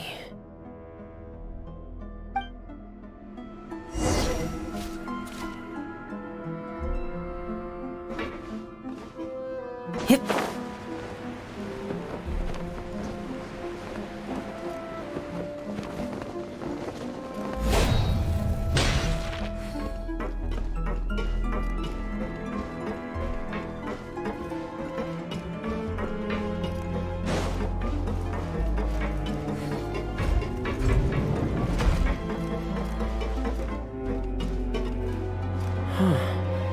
This mechanism looks like it's been tampered with. Could he have done it?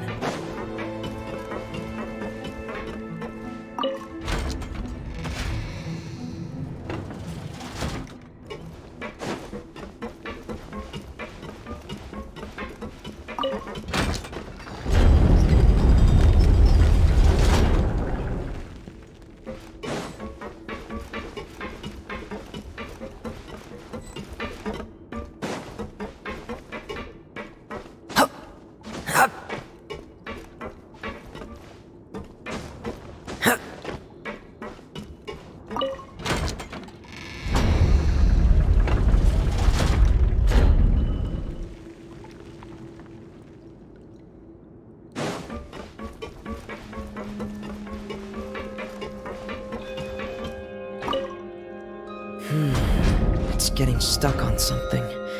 Seems like I'll have to avoid those obstacles while I turn it.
This is where the water starts.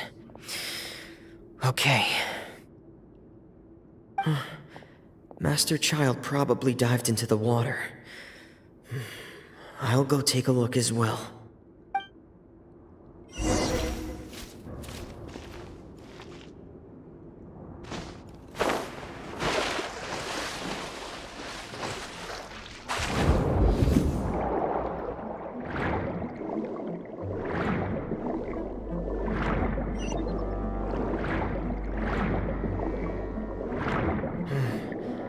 The vegetation here is a bit more sparse. These traces aren't natural. A person must have left them, and recently. I should be going in the right direction.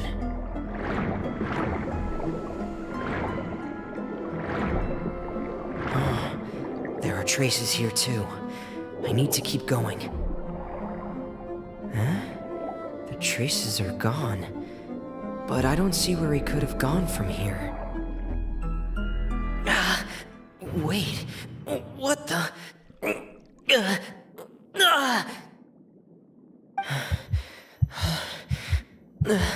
My heart is racing, and it's getting harder and harder to breathe.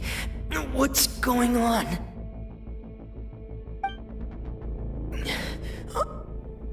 No good. I have to get back. They still don't know anything about what's going on. If I turn back right now, I should still be able to make it.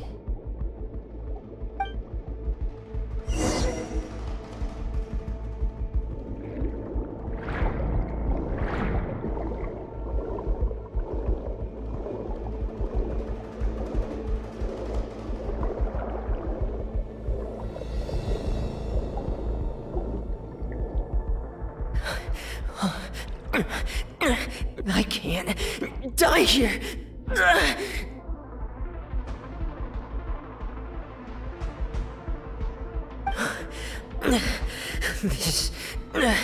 This is bad. I'm feeling worse and worse, and I'm still underwater.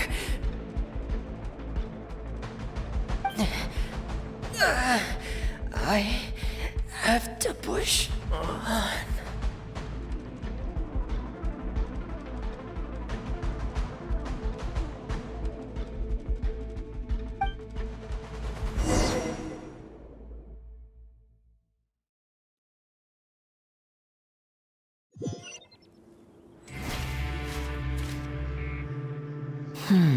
So, in other words, the trail you were following vanished, and you had no idea where Master Child could have gone, but there was also no obvious place for him to have disappeared to. That's right. I tried my best to swim back, but I had already put some distance between myself and the fortress, and I just couldn't find the strength to keep going. I probably passed out some time after that. And you know the rest. Miss Clarande brought you back, but we also don't know why she just suddenly appeared at the fortress, or why she went out to save you. Miss Clarande, you say? I must go thank her in person. You're still too weak for Monet. You can go after you've had some more rest. Miss Lynette is right. I believe Miss Clarande will stay here as a guest for another few days, so there's no need to hurry. Guest? Then I can assume Risley was the one who invited her to come down here? You should ask His Grace about that. He'll be able to explain better than me. Yeah, it's about time he actually told us what's going on. Wanna come with us, Lenny? No, please go on without me. I don't want to leave just yet. Lenny. The logical part of my brain is aware that we're safe right now, but I still can't bring myself to leave. Both of you are just in danger. Understood. Then let's just sit together for a while. In that case, I'll leave the infirmary to you. The Traveler and I are going to head out for now. As long as you stay in here, I don't think you'll be disturbed. Thank you.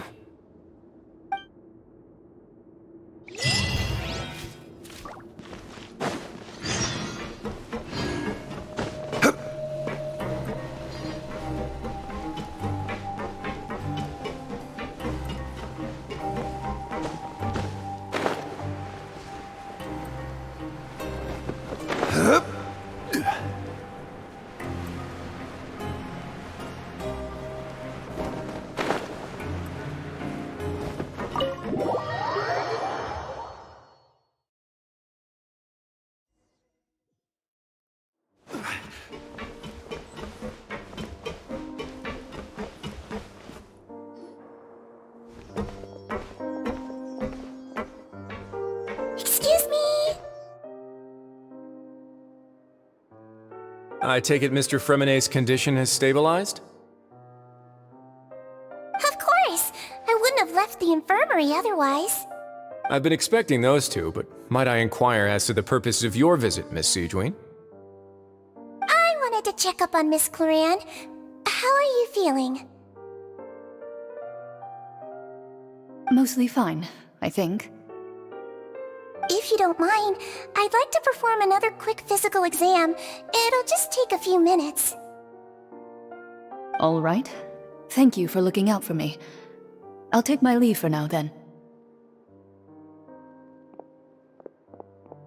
Well, want to explain yourself, Risley? Of course, but I'm not partial to the word choice of explain. How about enlighten? Where should I begin?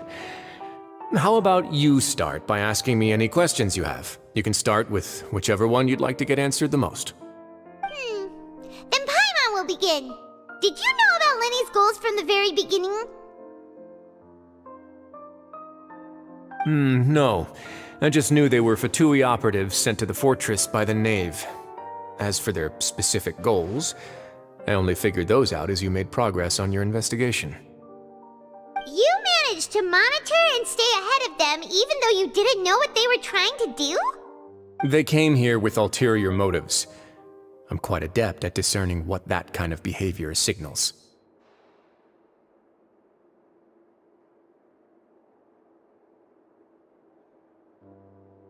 Initially, I thought their goal was just to investigate Child's disappearance.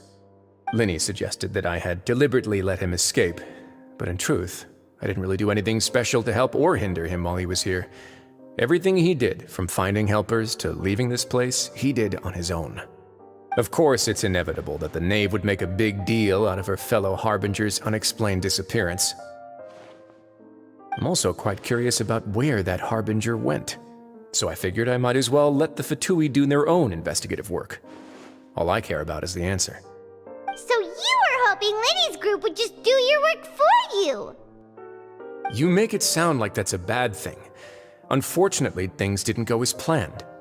I assume that Fremonet has told you already the ratio of primordial seawater around the fortress of Meripede is on the rise. The Forbidden Zone has always been Linny's target, and you got roped into that investigation after running into him. I began to intervene out of concern for your safety, and also to prevent the fortress from becoming entangled in more irksome matters. Are the rumors true? That you're also a former criminal? Now, why would you put it like that? Isn't staying here all day and serving as the manager of the fortress a kind of sentence unto itself? Another form of prison? I just happen to have some support from the rest of the inmates, that's all. Oh, right! Paimon wanted to ask, who invited Cloran down here? Me, of course. I paid her good mora to come down to the fortress for some field work. As a champion duelist, Miss Cloran could be considered to be an independent party. I needed to find an exceptionally capable person to help me get through the impending crisis. And saving Fremonet was part of that crisis? You can think of it like that, yes. Credit where credit is due, that boy is quite adept at diving. Had conditions not been as hostile as they were, he probably would have found the missing Harbinger already. That's not something you should be asking after. Neuvillette only asked you to investigate Child's whereabouts. All I need to prove to you is that the Forbidden Zone had nothing to do with the Harbinger's disappearance. That should be clear now that you've spoken to Fremonet. But we've already uncovered that there's something wrong with the infirmary, and we've answered a bunch of questions that you threw at us. Isn't it about time that you answer our last question in return? You make a compelling case. Do you really want to know the answer that badly? Yeah, Paimon really wants to know. Even if the truth may not be pleasant? Follow me.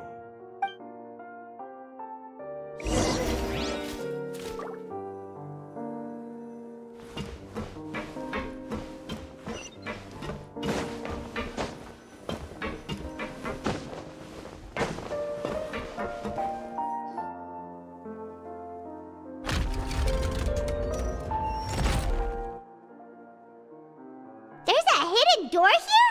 And a whole basement behind it? Huh. good at hiding stuff, Risley. It seems you've forgotten just what kind of place the Fortress of Meripede is.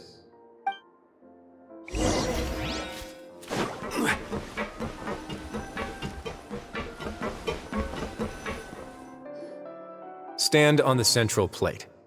Wait, is there a secret mechanism or... Whoa!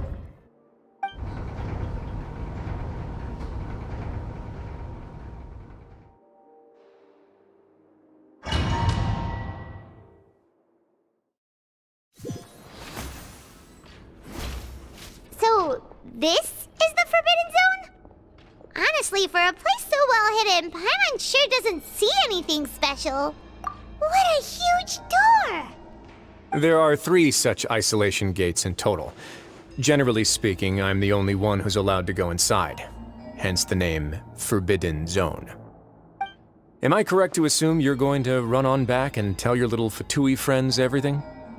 Well, Paimon wasn't thinking of keeping anything from them. Well, I'd advise you wait until you've seen the whole truth of this place for yourself before deciding whether or not to tell them.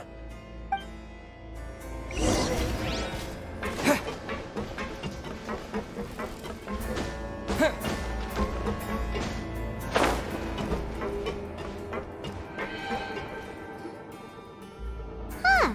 So there's a switch on the side. Stand back.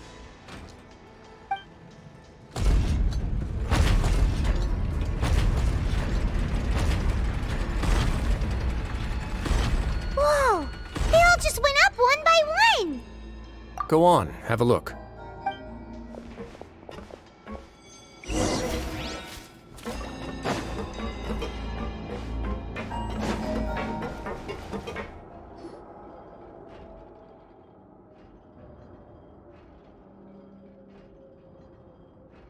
I've been interested in what lies beyond that gate ever since I assumed leadership of the Fortress of Meripede.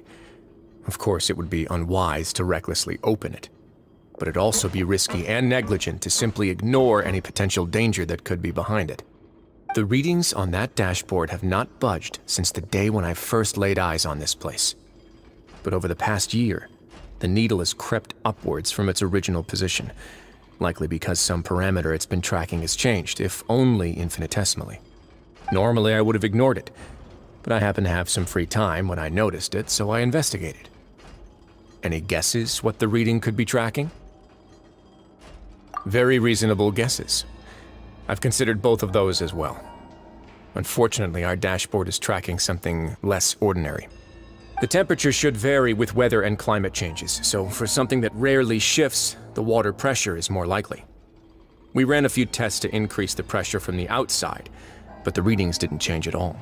Later on, a few more possibilities occurred to me, such as a potential connection with the primordial sea. I began to make a few preparations based on that hypothesis. Over the past few days, the needle has moved again. With that, and the symptoms that Fremine displayed after leaving the fortress, I can now confidently conclude that the readings represent the concentration of primordial seawater in the seawater nearby. The concentration of primordial seawater? But we're already under the sea! And that is precisely the problem. We're at the bottom of the sea, and now we're surrounded by toxic seawater. Somehow, primordial seawater got mixed in, and the concentration is steadily rising. Yes, that's very likely. But forget about the two of us! Not even Novelette knows where the primordial sea could be, much less where we could find and plug a leak. Oh. Seems like you've figured it out. I believe the primordial sea lies directly beneath this sluice gate. For some reason, the primordial seawater levels have risen significantly, and it's now very close to us. The indicators are now red. Although the gate still stands, some primordial seawater has already leaked out and mixed into the sea around us. If this continues, soon it will no longer be able to hold back the primordial sea at all. Yeah, you know what the legends say. If this place falls, then everyone in Fontaine will be turned into puddles in the span of a night. But that's just too weird! Why would the Fortress of Meripede be built right above a sluice gate for the primordial sea? your expression tells me you think this might be part of a vast, complicated conspiracy. To be honest, you might find the actual answer may be exceedingly boring. It's just that the secret of the Forbidden Zone had been long forgotten by the nation before I rediscovered it with my research. There's no single founder of the Fortress of Meripede in any traditional sense. What we know about its history has been left to us by the people who used to live here. When the previous Hydro Archon Egeria ruled the land, all convicted criminals from Fontaine were exiled. The people drove the criminals away like a wolf pack chasing away the banished. The criminals received no sympathy of any kind from the people. They were exiled to the desolate seaside, where they experienced only pain, struggle, and the bone-chilling cold. Some of them began to repent and prayed to the Hydro Archon, asking if there was still anything they could do. The Hydro Archon took pity on them and said, "You may go guard my secret, deep underneath the waves." And so, leaning on the power of the Hydro Archon, they gathered underneath the sea and began to build a fortress. They became a community down there in the deeps, and over the years helped it to grow. As the number of exiles increased, more and more people joined the community. When the first group of exiles died, they left the yet unfinished fortress to their successors. The Hydro Archon continued to lend her support, allowing the fortress and what it stood for to continue growing ever larger. Before long, this dark underwater fortress became the sinner's only home. And with that, the people here stopped referring to the fortress as a prison. They saw themselves as repenting sinners who would regain their freedom once they had sufficiently redeemed themselves. But as time went on, people also realized that the fortress was a lonely place. Once they had gotten used to life here, they could no longer feel comfortable living in the overworld. Once they had finished serving their sentences, some people left and some others chose to stay. They'd find some idle position and let their withered souls fade away with the ancient secrets of the past. After many, many centuries, few people still remember the reason for the fortress's founding. Now they just see it as an integral pillar of Fontainian society, as the place where criminals deserve to be sent. Now and again, researchers manage to break one law or another and live out their days in the fortress. I learned all this from an elderly historian. Everyone else just thought he'd made it all up. But now you know every part of that history is true. Indeed. It's just as the prophecy says. If this gate fails, then everyone will be dissolved into the sea. To be frank, not really. But sadly, that hasn't stopped this prophecy from proving all too accurate. Prophecies are troublesome things. Just hearing one will create the first wave of panic.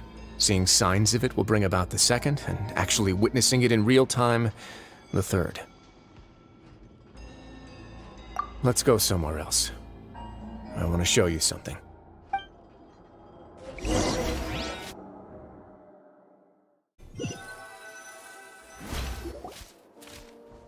This is it.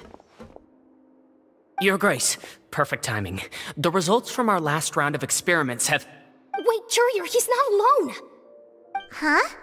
Lorvine and Jurier? No need to panic, you two. I've already told them about our plan. What? After you warned us not to tell a single soul about any of this? I'm skeptical as well. Are you sure they are trustworthy? The results speak for themselves, don't they? These two may already know more than you could ever imagine.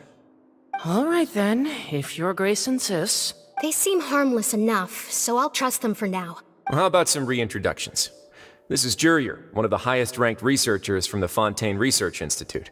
He used to work under Edwin. I trust that you've heard of Edwin? He's the one who blew the whole institute sky high. Everyone knew he was a bit crooked in the head, but you're not a local, so I guess it's possible for you not to have heard of him. Edwin's main areas of research were archaeum and gravimeters. As his assistant, Jurier is quite familiar with them as well. I hired him to be my technical consultant. You want to blow up the Fortress of Meripede? Ah, what a lovely idea. I'm already imagining it in my head. Gotta admit, I'm tempted as well. Guys, focus! Focus! That taskmaster over there is Miss Lorvine, and is also one of my technical consultants. While Jurier used to be Edwin's assistant, she used to be Jurier's assistant. Ooh, are they together? See, everyone keeps asking this question. Are you too sure you're not a couple and just using your work as a convenient cover? Your Grace, I am not in a relationship with this man. If I dated her, I'd officially be madder than Edwin. Jeez, forget I said anything then. Follow me.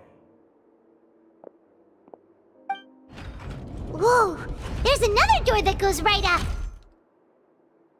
Your constant amazement makes it seem like the fortress can do anything. But Paimon really thinks everything's super cool.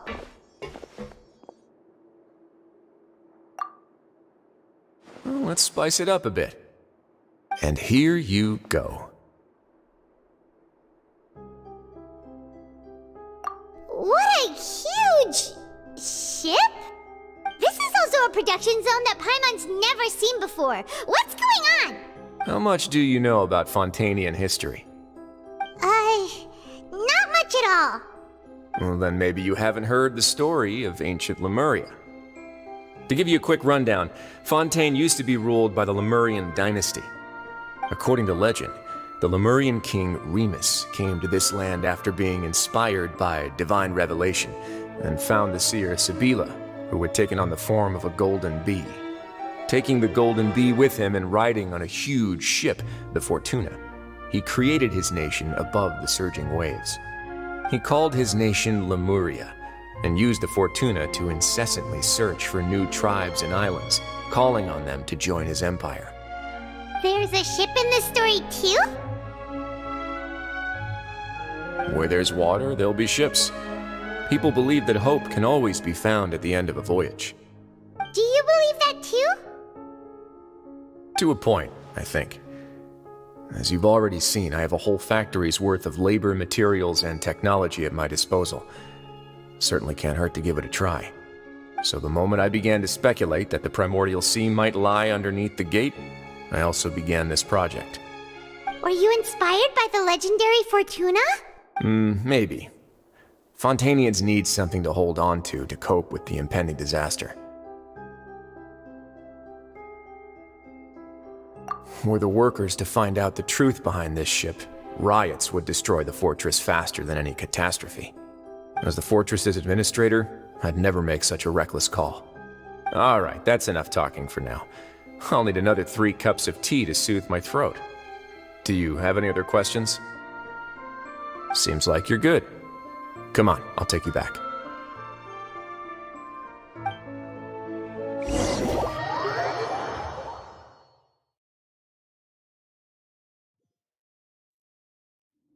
I'll leave you here for now. Thank you so much. No worries. But don't forget, it's up to you whether or not you want to share what you just saw. What you do from here on out will likely affect those 3 as well.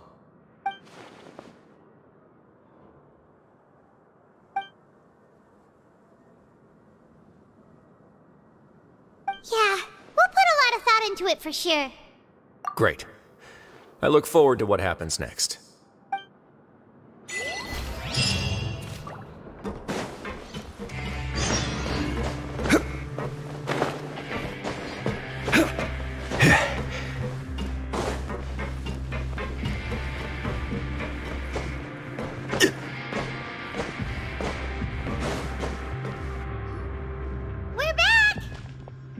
Welcome back. Do you want a cup of tea? How can you be so much like Risley, always drinking tea? Huh. Actually, now that you mention it, I just remembered something now. While I was sedated, I could still barely hear 2 people talking next to me. They were discussing everything, from the leaves to the water and even the teacups themselves. Must have been Risley and Sijuin. Yeah, I heard 1 male voice and 1 female, so it should have been the 2 of them. They really were just talking about brewing tea. I really can't make sense of this place. So, Traveler, Paimon, were you able to learn anything from Risley? Yeah, he explained everything. nothing. Very well. Then, would you mind checking your answers against my speculations? Yeah, I took the time to rest, so I'm feeling a lot more relaxed now.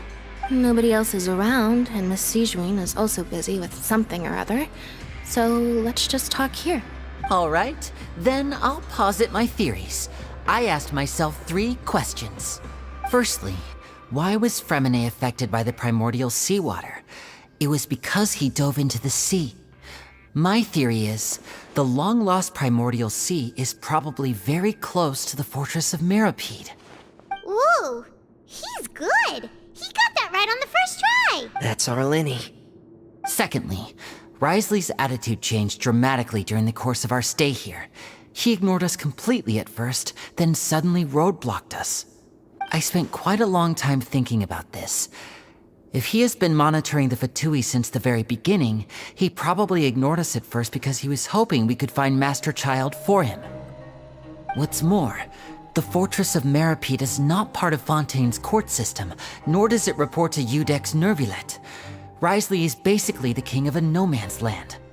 As long as the fortress doesn't do anything about Master Child's disappearance, Father can use it to pressure the Fontaine authorities. And while the 2 factions are pitted against each other, Wriothesley will be free to move between the parties of interest. If I had to guess, he probably has something that he's working on himself. It's likely related to the secret of the infirmary, but I just can't think of what it could be. You're super smart. Thanks so much. Then finally, there's the last question.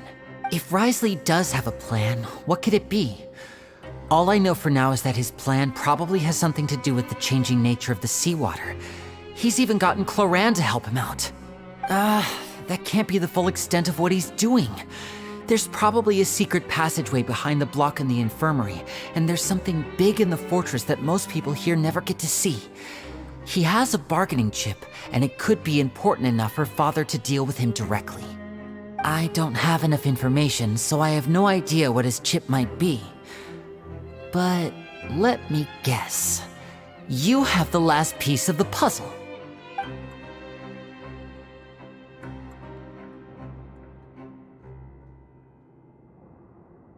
I can't believe it. The sea will engulf everyone. Just like the prophecy said. Could Wriothesley have wanted to meet Father to figure out a way to deal with this crisis? If you remember, I once mentioned that Father sees the House of the Hearth as her base of operations, and she truly wants to resolve the crisis. But how could Wriothesley have known that? Or perhaps he didn't know, and just wanted to bring Father over to his side? Which could be why he said he just wanted to negotiate. Yeah, that makes sense to me. I understand your concerns as well, Traveler. I'll figure out a way to pass this on to our father. No matter what, we're on your side. The 2 of you have already aided us far too much. We probably wouldn't be standing here right now if not for you. If you ever need anything else going forward, please come to the House of the Hearth at any time. Though you may not share the sentiment, after all that we've gone through together, the 3 of us basically see you as family now. You have my gratitude. Thank you for protecting Linny when it really mattered. And thank you for sharing the secrets of the fortress with us. We didn't think you were going to do it. Why are you being so formal all of a sudden? Given your strength, you might not need our help at all. But if you are ever in danger, we will try our best to protect you. Aww, the sound of that makes Paimon feel all warm and safe inside.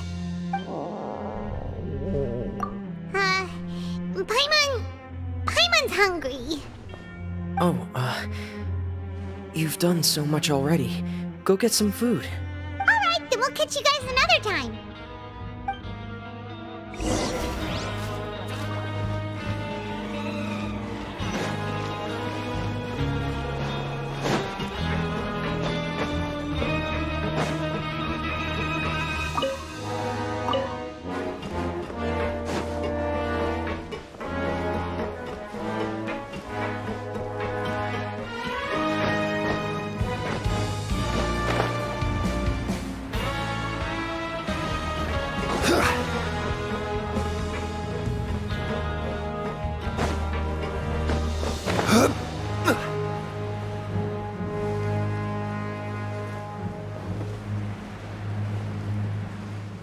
It's time for dinner. Welfare meals now being served in the coupon cafeteria. Come on, let's go pick up ours as well. Traveler and Paimon, over here. Are you here for dinner too, Miss Sijween? And I'm taking the opportunity to prepare Miss Cloran's dinner as well. Huh. You're right. She's actually sitting in the fortress cafeteria. What would you like to eat? Yep, you can. I've already talked to our chef, Mr. Wolsey. It's all on me today, so you can get whatever you'd like.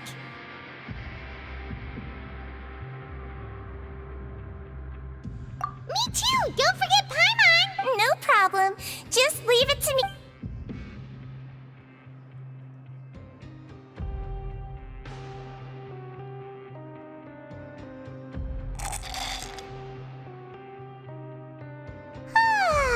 So delicious. Is this how it feels to be freeloaders? Wait a second, we did do plenty of work after all. Feeling full yet? How's the food? Delicious. I'm so glad to see you all so happy. Oh, see, the expression on your face just now? The muscle here just moved, which suggests that you're feeling quite relaxed at the moment. Sijween, do you do this to help your patients or to better understand human beings? A bit of both, I suppose. I'm a Melazine, which means I'm very different from human beings. I must know what you're thinking if I want to take good care of you. You're really good at taking care of people. Even though you're so short, you still talk and act like an older sister. Really? You're reminded of an older sister? That's great to hear. Oh, and what did you mean back in Risley's office? When you said that you were protecting Linny and his siblings as well? Oh, that. I just asked His Grace to look out for those children, especially that diver boy. I was getting a bit worried after hearing that something was wrong with the water. Thankfully, Clorand is very strong and managed to save him in the nick of time. His Grace also sealed the pipes after Clorand left, to make sure that Linny wouldn't impulsively chase after his brother. Although the path was blocked, we still stationed some guards there to stop anyone from approaching. They were instructed to only open the door once Miss Clorand had returned. Oh, and I was keeping an eye on Mr. Linny as well. We had to press him, but we couldn't allow him to be in any real danger. You were all super considerate and really thought everything through. It's just what we do down here at the fortress. At least this has been His Grace's style for as long as he's been the leader. Oh, I really wish Monsieur Nervula would come down here more often too. I feel like he'd like it here, with all the darkness and chaos.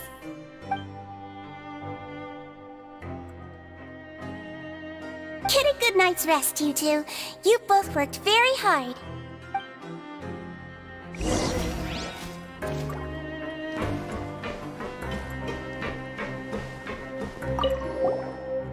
Clorand! Ah, it's you two. How's dinner? It's all right. Miss Sijwin really put in a lot of effort. So we heard that Risley invited you to come down to help, and you saved Fremine too! You sure work super fast! Oh, it was child's play. Still, Paimon didn't know even champion duelists could take on side jobs. Oh, and why aren't you eating with Sijwin and the Duke? Won't you get bored eating by yourself? Miss Sijwin was with you, and the Duke has business of his own. Actually, didn't Navia say that you went out for dinner with her as well? Yeah. First time in a long time. First time in a long time? So you mean you've gone out to dinner with her in the past? In the past, yes. You seem to be enjoying yourselves here. Things will be getting messy at the fortress soon. Don't run around unnecessarily.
So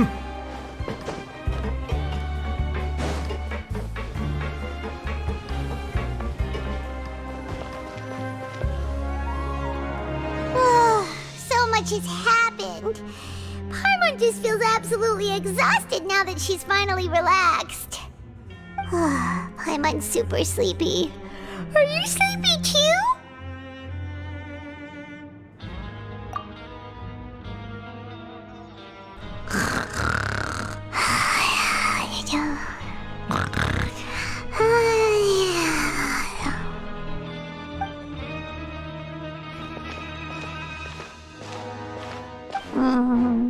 Delicious. Paimon wants seconds for free.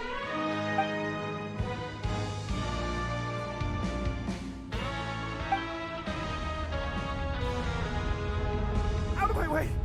Get out of my way! What happened? Why is everyone running? No idea, but something must have happened. Stop asking! Who's yelling? Paimon still wants to sleep.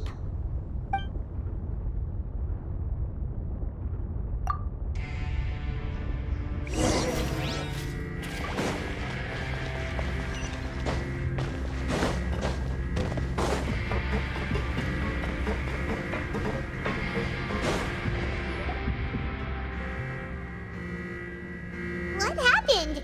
Why is everyone running around? Hey! What are you doing? No time to explain, mate. Goodbye! Hey! Wait! What's wrong with these people? They won't even talk to us. They're here! There you are! Oh, thank goodness! Quisto and Lavaroon, do you know what happened here? We came here especially to inform you. Something seems to have gone terribly wrong just now. His Grace is telling everyone to evacuate and get out of here. Lavaroon was saying you two are new here and you don't have many friends, so you might slip through the cracks. Haven't you heard all the stories like that? An evacuation is successfully completed, yet you only find out once you do a head count that 1 or 2 people are missing. Wait, weren't you the one who brought that up? Why is it suddenly my idea? Hey, shut up! Okay, whatever. The point is, you should come with us. Yeah, he said to get as far away as possible, upwards and outwards. Oh no, it can't be that thing! Whoa, wait, what? What? Hey, where are you going? We have to go find the Duke! You two just go and get out! Go on without us! Hey! Be careful! Attention! Please evacuate upwards and outwards, upwards and outwards. If you're already at the topmost layer, then try to move as far outwards as possible.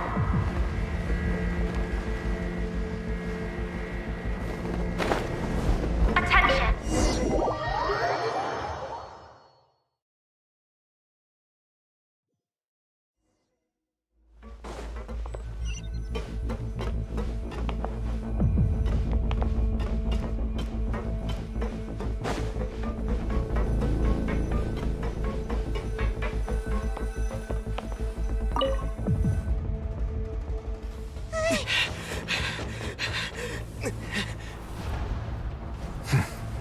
They're here.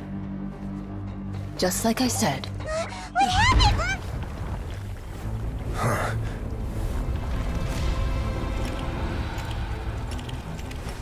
You're just in time.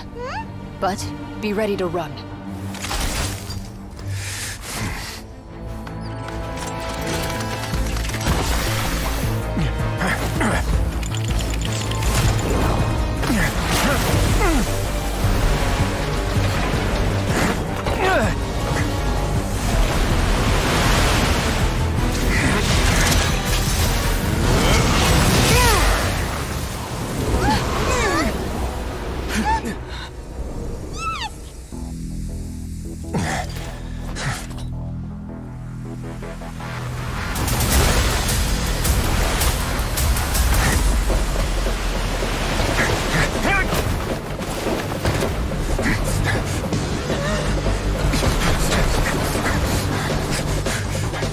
3, 2, 1.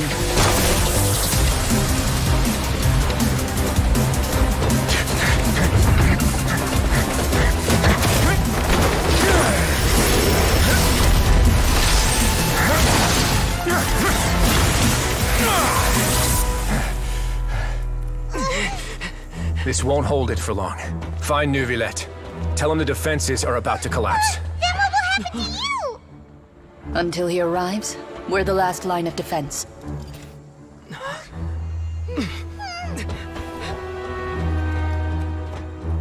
The gate. How long do you think it'll hold? That depends on us.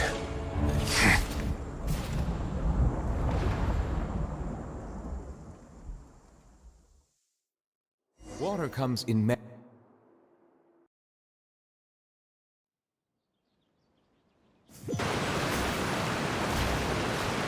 Neuvillette?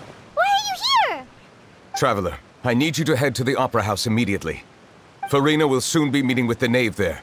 You must protect Farina, and make sure she doesn't spend too much time alone with her.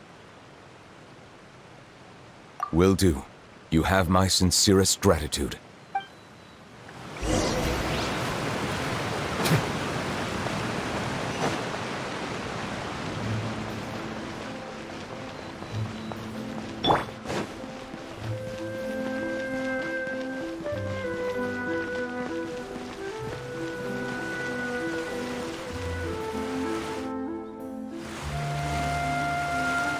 Look!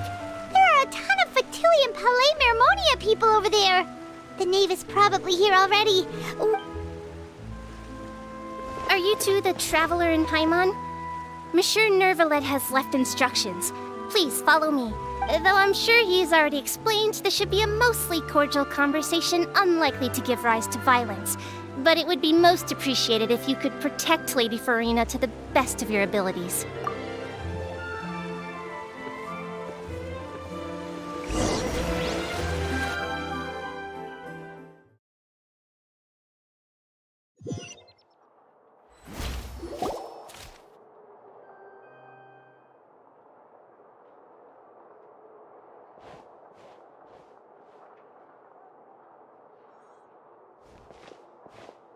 Oh, so you two are the honored guests Miss Farina mentioned.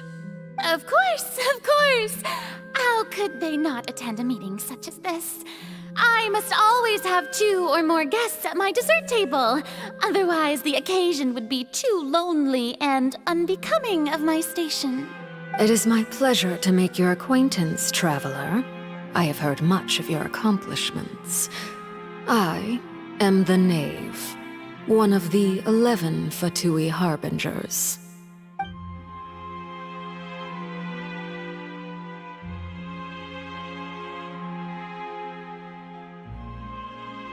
I've already prepared seats for you. Come, sit beside me. Perhaps you two are unaware of how Miss Farina and I do things. You see, we actually recently agreed to get together for tea when we had the time. See this? This is a limited type of confectionery that Miss Farina simply adores.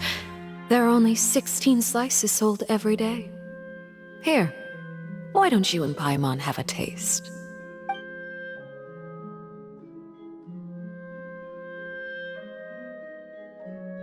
Traveler, what do you think of this cake? That's good to hear. So what Child said was on the mark after all. You do share a taste in desserts with Farina and I.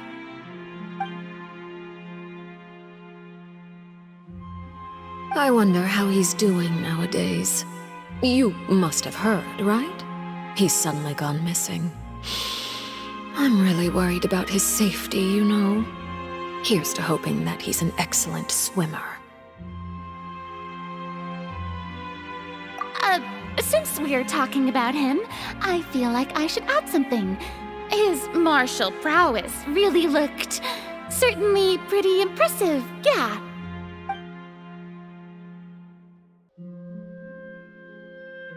Oh, so you're also familiar with his aptitude for fighting, Miss Farina.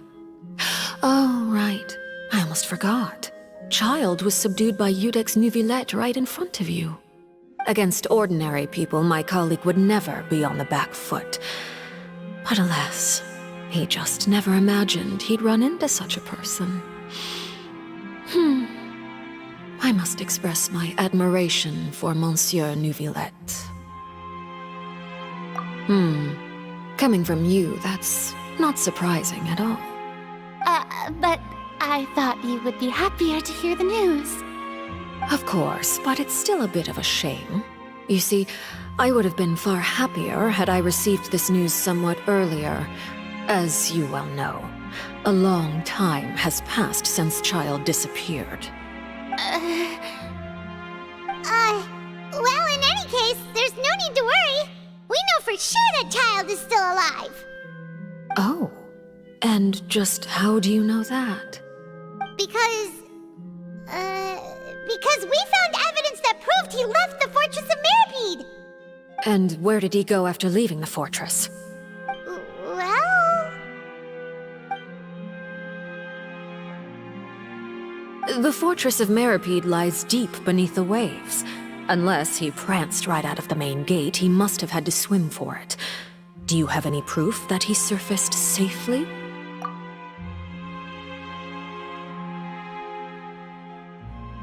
Ah, that is good news at least. His sister Tonya sent a letter to Fontaine not too long ago. Since he was unfortunately unavailable, I picked it up on his behalf. Do you have any idea how he usually writes back to his family? Dear Tonya, your letter made me feel like we were still enjoying our time in Snezhnaya together. I'm currently admiring the scenery on the streets in front of the Opera House.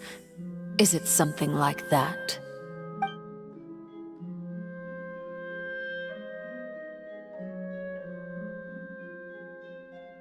All letters tend to follow the same few formats anyway, right?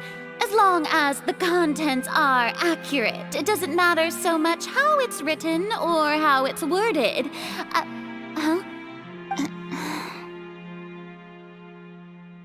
Hold on. The water in the teacup is shaking. I suppose this is also a sign of things to come, Miss Farina. I don't quite understand what you're trying to say. Have we entered into the next stage of the prophecy?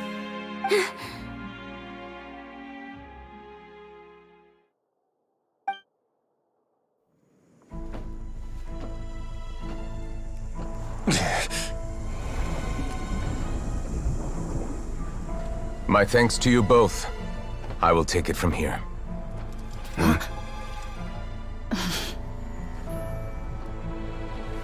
Sure you don't need a hand? Quite sure. Wow. So, what's your secret, huh? Let me guess. Nah, who knows? Maybe it's just your sense of responsibility. Sounds about right.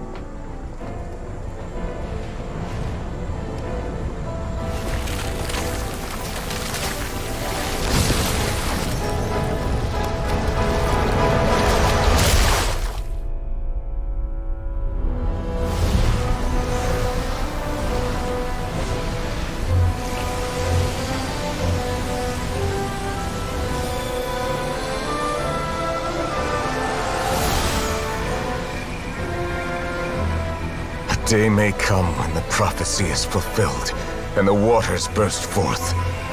But it is not this day! This ancient power could easily obliterate an entire race. A tsunami of fury would unleash endless catastrophe.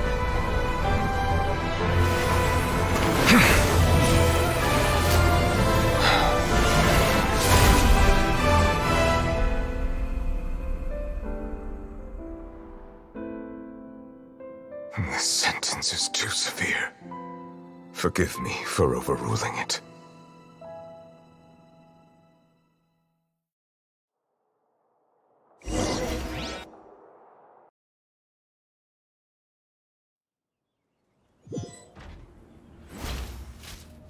All right. Seems like the problem inside has been suppressed. Let me guess, we're safe for now. Indeed.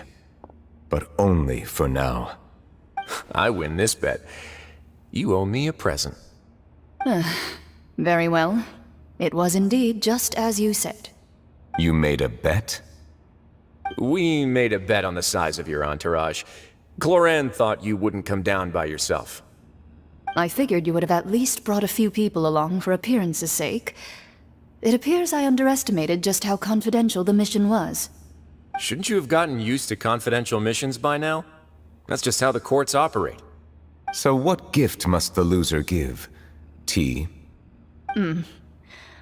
He already has tons of tea in his office. I'm thinking about a set of legal codices. That wouldn't happen to be a dig at my lack of legal awareness, would it? Well, I'm sure His Grace doesn't consider the fortress to be outside the law. I was under the impression the residents of a place like this would be uninterested in the legal codices. That was obviously a joke. Anyway, you've still got some unfinished business to attend to in the overworld, correct? No need to stay here if you have a pressing matter. We all know you can't leave Palais Marmonia for long. Thank you. I hope everything went smoothly with the Fatui Harbinger.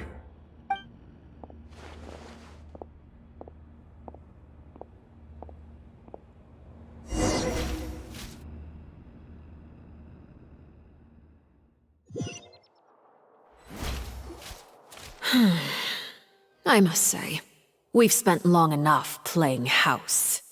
Miss Farina, as the Hydro Archon, I am sure you understand the exact meaning of the phenomenon we just witnessed. Or should I say, that's what I originally thought. But looking at your expression, was I wrong? And you haven't a clue? What are you trying to say? At this point, I don't think there's any more need to speak as diplomatic representatives. Allow me to speak to you now as just a Fontanian. You know the prophecy by heart, and also that every part of it is being proven true. Yet, here you are relaxing, drinking tea, and eating desserts as if it's all nothing more than a few stray bugs in your garden. Do you really think that's acceptable? The prophecy's hanging above our necks like a guillotine. Every faction is looking for a way to either avert the disaster or save their own. Even the orphans of the House of the Hearth have devoted everything to saving their homeland.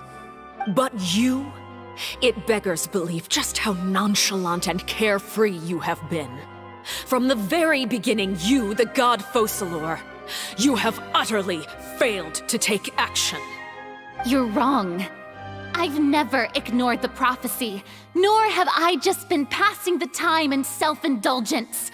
Retract your accusation and stop doubting the wisdom of the gods with such absurd conjectures! I am not alone in my doubts, you know. All the children of Fontaine may be harboring the exact same thoughts right now.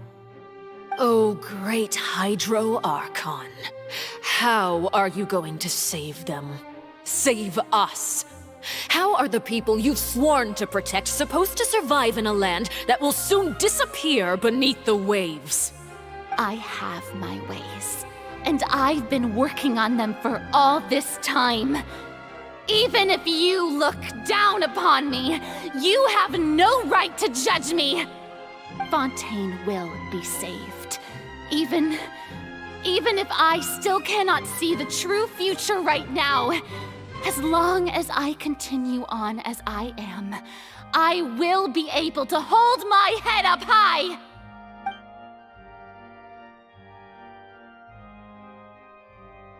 Then I ask you, Miss Farina, just what have you been working on? Where can we see it, and what is it doing to help?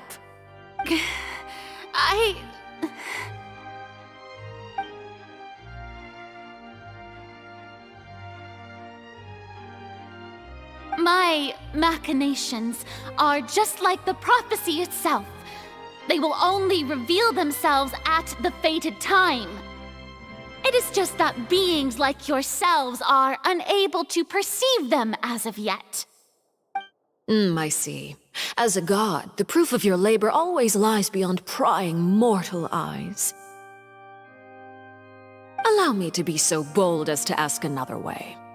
Would it be possible for you to tell us the parts of your plan that are not confidential? Such as your emergency response plan for the impending disaster? An emergency response plan? Oh, that look in your eyes. Have you not even prepared one of those? The emergency response plan is also strictly confidential. Then allow me to jog your memory. Miss Farina, what is the purpose of your Oratrice Mécanique d'Analyse Cardinal? And what do you plan to do with the massive amounts of indemnitium that has accumulated over the years? The Oratrice? It's just like it appears to be. So you also have no idea. If I'm not mistaken, someone's using it to prepare for something. But unfortunately, it would seem that someone is not you, Miss Farina. I first caught wind of this when Linny tried to investigate the Oratrice in the Opera House. You see, even just getting close to the core contaminated him with an extremely large amount of indemnitium. But even if that had nothing to do with you, then what could you possibly be working on, oh great Hydro Archon? Oh, right. I almost forgot. Udex Neuvillette is not at the tea party with us today. Miss Farina, I suppose you must have ordered him away to take care of some troublesome business. Yes, that's exactly right. Please keep it a secret for me. Of course I will. Although, I must say, Miss Farina, you seem quite insecure without the Udex by your side. Oh, very well. Let's stop that conversation here. There are still a few slices of cake left, so please, help yourselves, everyone.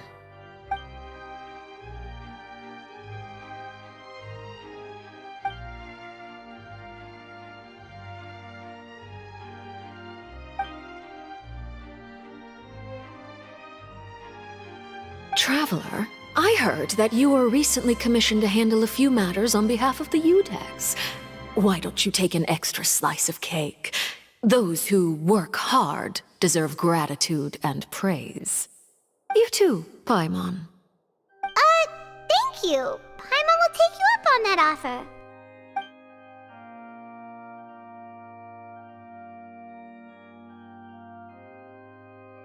Oh, Paimon's super full. That cake was great. If it's on my tea table, it must be of the highest quality. Yes, and we must thank the knave for bringing these over as well. You're welcome. I'm sure the cake also felt greatly honored to be featured at Miss Farina's table. And I was merely catering to Miss Farina's tastes, seeking a chance to chat over tea. It is getting late. Why don't we call it a day? There are still a few matters that I need to take care of, so I must take my leave now. Very well. We'll end it here. Mind seeing me off, Traveler? We could use the opportunity to discuss Child before I must be on my way. Paimon's coming too!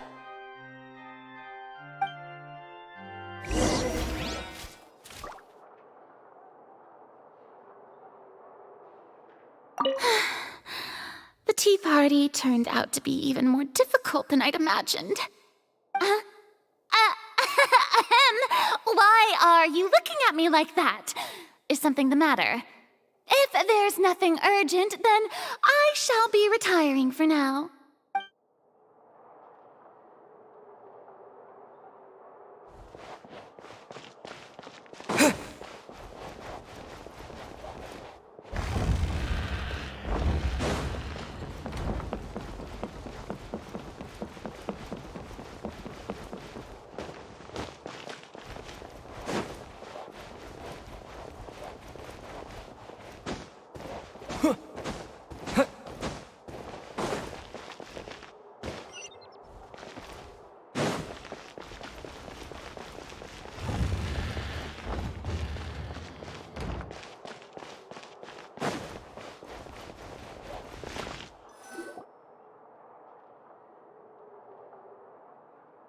I'm glad that you were willing to come with me. Of course, Child was just an excuse. I have no interest in your dealings with him. That's what Paimon thought. You lent your aid to the children of the House of the Hearth. As their father, I would like to express my gratitude. Do I look like an irresponsible father to you? The House of the Hearth is very important to me. You should know that I care deeply about my children. That was all. Formal topics should be discussed in formal settings, and informal topics in informal settings. I know you just returned from the fortress of Meripede. Relax. I have no intention of trying to get anything out of you. Linny, Lynette, and Fremine are still there, and I trust their judgment and abilities. They've all been working very hard and have always done all they can to fight back against anyone who tried to stop them, especially Linny. You mean Wriothesley. He's a tricky one to deal with. It's unfortunate that Linny's so eager to prove himself that he can't learn to rely on others, including me. By the way, and you can just consider this a bit of idle gossip, but what's your impression of Furina? You are outside of our disputes, and the freest person in all of Fontaine, able to move around most easily. Allow me to share my perspective with you. And that's everything that happened during the trial. Master Child was declared guilty and immediately transported to the Fortress of Meripede. Didn't he say he was coming here on vacation? Does he not feel an ounce of shame for all the trouble he has caused?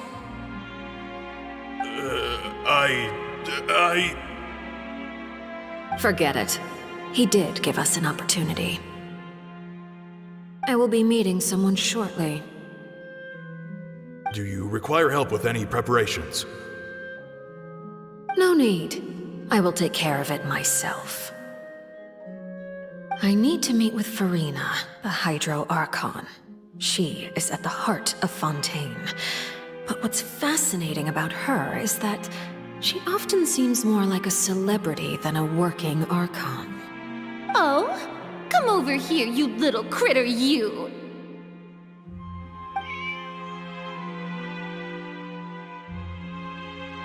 You dare to run from me? Stop right this instant!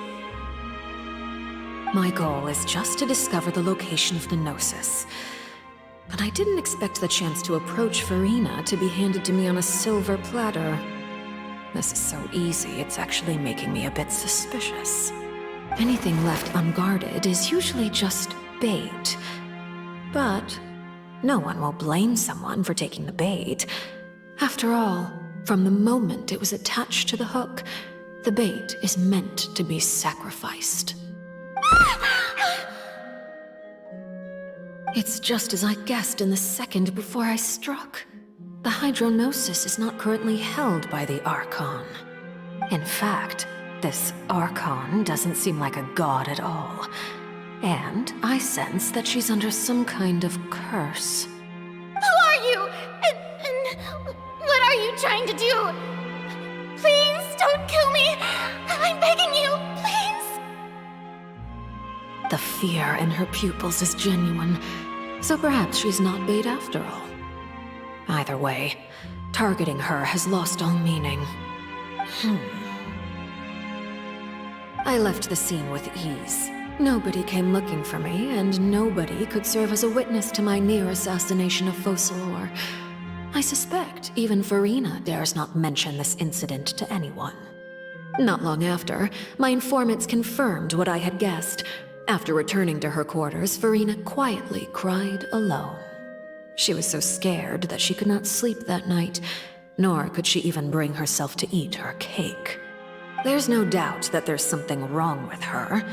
I began to entertain the possibility that she is not the true Hydro Archon. Perhaps Eudex Neuvillette is actually the genuine article. I have to find the Gnosis. If the Neuvillette hypothesis is correct, he is probably in possession of it. Alternatively, it might have been hidden in a place that's hard for ordinary people to access. Yes, Father. My dear children, please speak. News from the fortress of Meripede. Master Child has gone missing.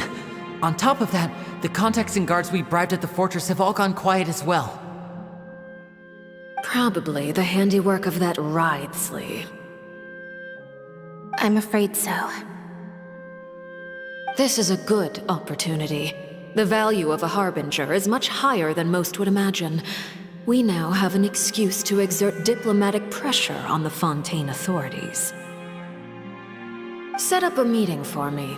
I would like to meet the Hydro Archon and Iudex Neuvillette. Oh, and I have an additional mission for you three. Yes, Father. Tartaglia's disappearance was not a part of my plan, but I can use it to make a breakthrough. With this as my excuse, I can ask for an official audience and continue my investigation of Farina and Iudex Neuvillette. The initiative belongs to the House of the Hearth. My wish to investigate the fortress of Meripede will be a front. Linny and his group will be responsible for the actual intelligence gathering.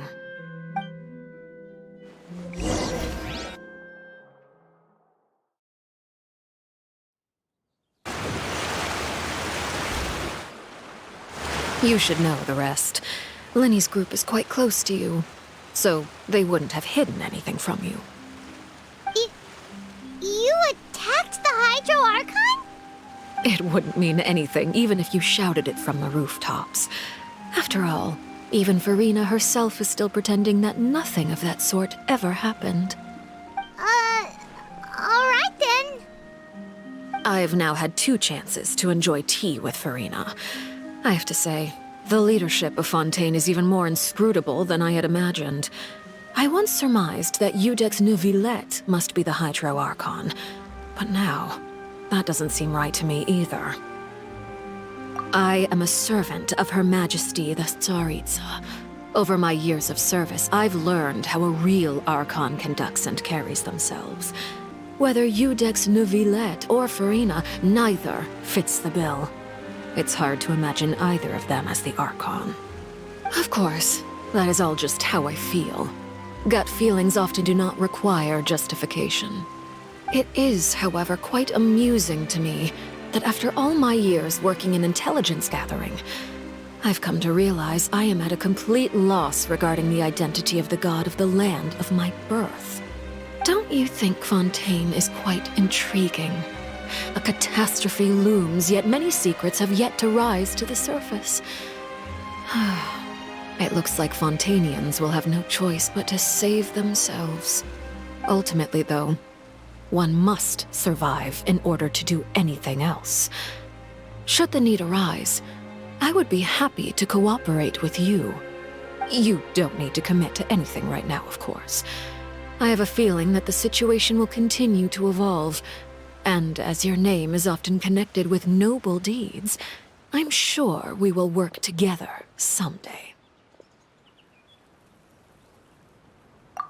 He certainly returned quickly. You must want to catch up with each other, so I'll leave you to him.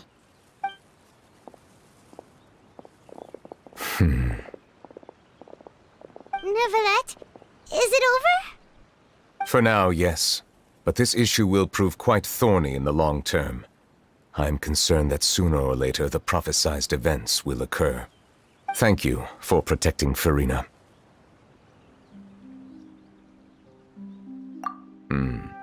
To put it simply, I used my power to force back the Primordial Sea and reseal the sluice gate.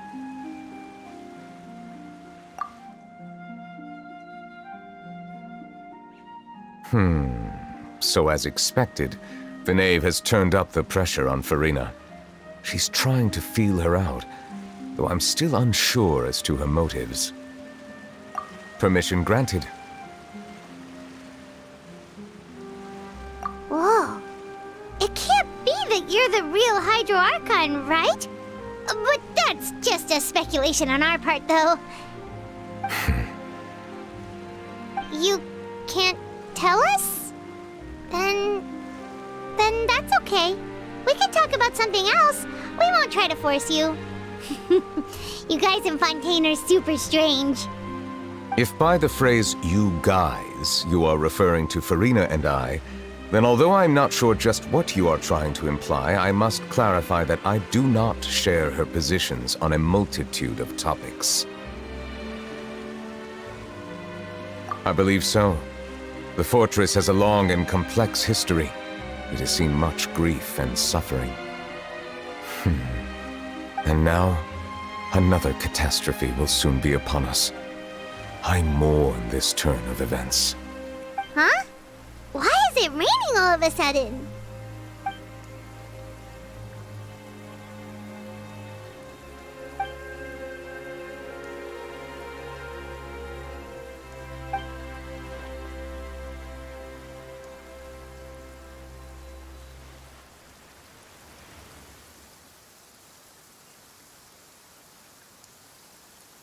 You may be closer to the truth than you think. Oh? And what are you thinking? The dragon of... what? Huh? Please do not be so surprised.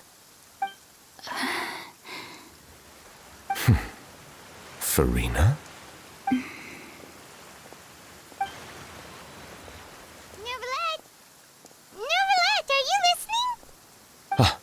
My apologies. We were just guessing randomly. We didn't guess right, did we? You're not actually the dragon sovereign of water, right? Well, if you don't want to confirm or deny... You guessed correctly. I sincerely hope you'll be able to keep this a secret for me. Right, of course. We'll definitely help you keep it a secret. There's still something Paimon wants to ask you, though. Please, go ahead. Well, if you are the dragon sovereign of water, and you were able to force back the primordial sea from the fortress, then since Fontaine's prophecy is all about seawater, couldn't you just use your power to solve the crisis? None of the currently living dragon sovereigns in the world, myself included, possess our full dragonhood. They say that when the first usurper arrived on Tivat, they seized a part of the dragon's power. Today, that stolen power is the basis of the Archon's authorities. There are 7 elemental Archons and 7 matching dragon sovereigns. The dragon sovereign of water who lived through that era perished a long time ago. As their successor, I know far less of that part of our ancient history. In any case, I believe I will not be able to do much unless the Archon disappears and returns their elemental authority to me. Given the status quo, however, I would recommend finding another way to deal with the prophecy. Oh, so even you can't solve it. I still have some urgent matters to attend to at my office. If you have any more questions regarding ancient history, you are welcome to discuss them with me at a later time. Please go right ahead. There's a place that Paimon wants to go too. Traveler, why don't we pay another visit to the Fortress of Meripede? Paimon is a little worried. We'll see you another time. Take care.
Violet grass is a plant that enjoys a moist environment and is best picked after it rains. It's stabilized!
Traveler, Paimon, you're back! Are you still doing alright? Did either of you get hurt? We're fine, but what about you guys? It was such a huge mess. How bad was it? A few people sustained superficial injuries, but that's about the extent of the damage. Monsieur Nervulette paid us a visit. It was all thanks to him that we managed to suppress the crisis for the time being. Of course, we must also thank you for the help you provided. How did Nervulette know that he was needed here? Well, Monsieur Nervulette has strong resonance with the hydro element. When the water level rises, he can feel the waves produced. I ran into the bombshell bros while bandaging the injuries of the wounded. They were mumbling the whole time about how you just ran down without a word. I'm so relieved to see that you're both alright. If you're not too pressed for time, please stay with us a few more days. Just let me know if you get a craving for any particular dish, so I can have Mr. Walsey get your meals prepared. Oh, and please feel free to visit the infirmary for a break at any time. I'd like to take the opportunity to spend some more time observing your facial muscles as well. Your happy smiles are quite contagious, you know. They're so memorable, and I've missed them immensely while you were gone.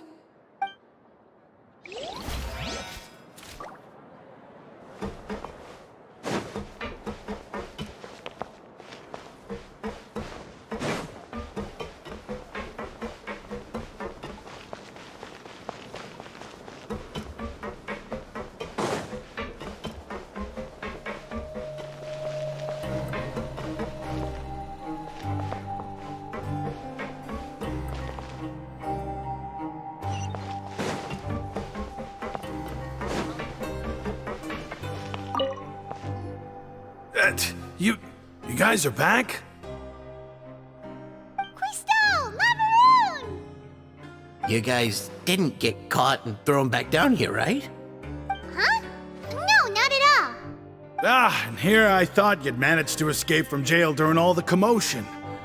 I'd held you up as legendary jailbreakers, but now you're telling me you just never left? We're sorry, but we just had some business to take care of.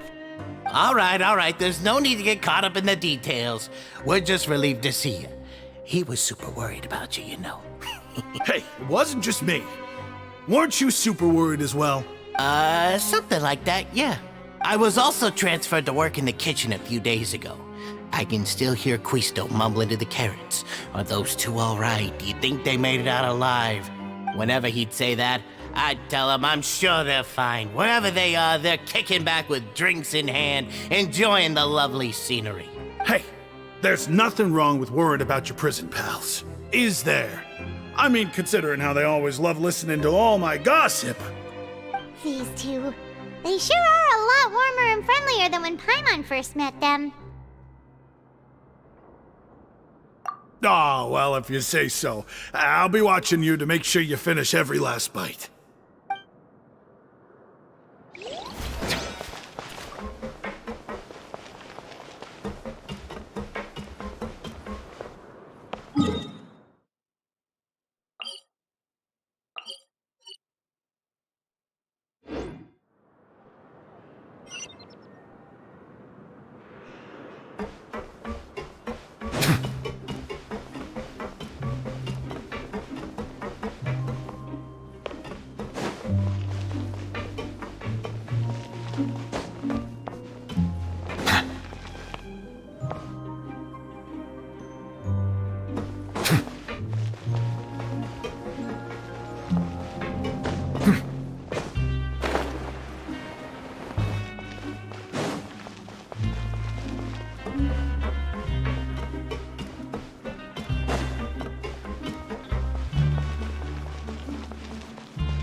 Now guess, what suit will this next card be?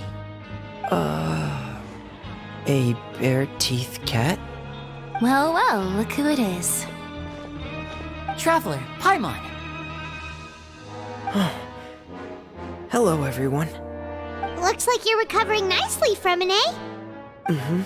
Thanks to everyone's support. Oh, right. I managed to work up the courage to thank Miss Clarant in person. Whoa, how did she react? She told me that it was nothing. It was as if saving a life wasn't a big deal to her at all. She also told me not to worry about it. She didn't want to stress you out, that's all. She's right, and it's best not to dwell on it. Yeah. Okay, but check this out. We went back to the opera house and we met the knave. You met Father? Did she say anything to you? She said a few things that were, a bit hard to understand. And also that she's looking forward to working with us in the future. Her attitude towards you is even better than what we'd imagined. That's fantastic. You should believe her. She has her own way of doing things, and she'll do everything in her power to help those she considers close, which now might also include you. Mm-hmm. Father is very capable, and also trustworthy. Oh, Paimon just remembered that she thought Linny was a bit too proud as well. She said that you should learn how to rely on others sometimes. Got it. Huh. That does sound like something that Father would say. Hey! Are you going to stay here for the next few days? Looks like it, yeah. Excellent. I will host a tea party. For real? Then Paimon wants another serving of cake. Another implies that you were already served some delicious cake while you were up there. How lovely. Well, next time, you're going to have tea and snacks with us.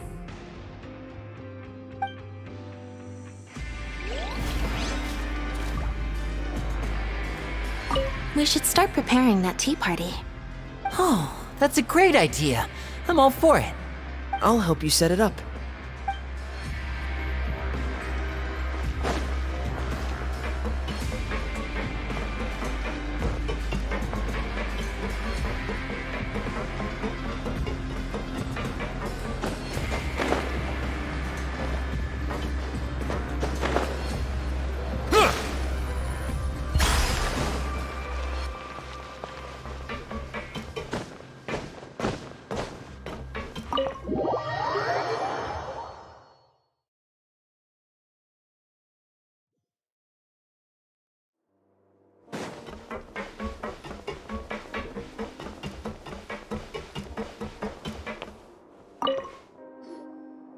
Courier, Miss Sijween told me you still haven't eaten.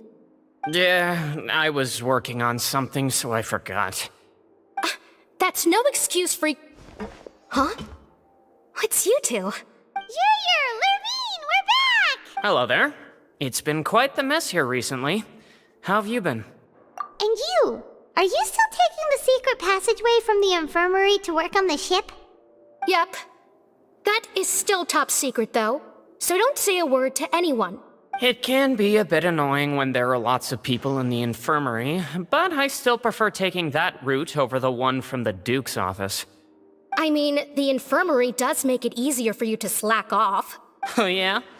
Then why are you also here so much? You two really are just using your jobs as a cover for your relationship, aren't you?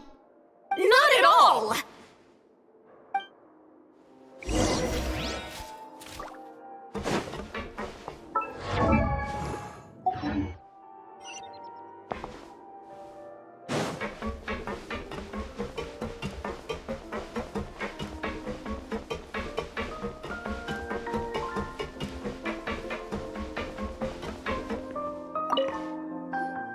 Do my eyes deceive me, or did I just see two inmates come back after making it to the surface? Some strange winds blowing of late. We wanted to see how the fortress is doing. Is everything still alright? We're fine, for the most part. Neuvillette came down and took care of the worst of it. If that's the case, why don't you just ask him to stay here? Oh, yeah, what a brilliant plan. Let's go convince the Eudex himself to exchange the Courts of Fontaine for a puddle of water in the middle of nowhere. He came here in a hurry and left without even stopping for a cup of tea. He did remember to take Miss Sijween's gift with him, though. He sure sounds super busy. Miss Cloran has left as well. She also took her gift from Miss Sijween. Were the gifts milkshakes? Neuvillette got the milkshake. Cloran received lipstick instead. Those aren't even remotely alike. Well, it's Neuvillette's own fault for making Sijween worried about his health by working so much. But besides that, our head nurse is still pretty fond of picking out beauty products for the ladies. Oh, and I have some gifts here for you as well. Are these from Sijween too? Nope, they're from yours truly. You've already wrapped up your work at the fortress, so you can return to the surface at any time. You haven't yet served your full prison term, however, so you may continue to use your cell until your term is up. For real? Then we could stay here for a really long time? You may access the cafeteria for free. Hooray! Just remember to come complete your paperwork once it's time for your release.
back in our cell again.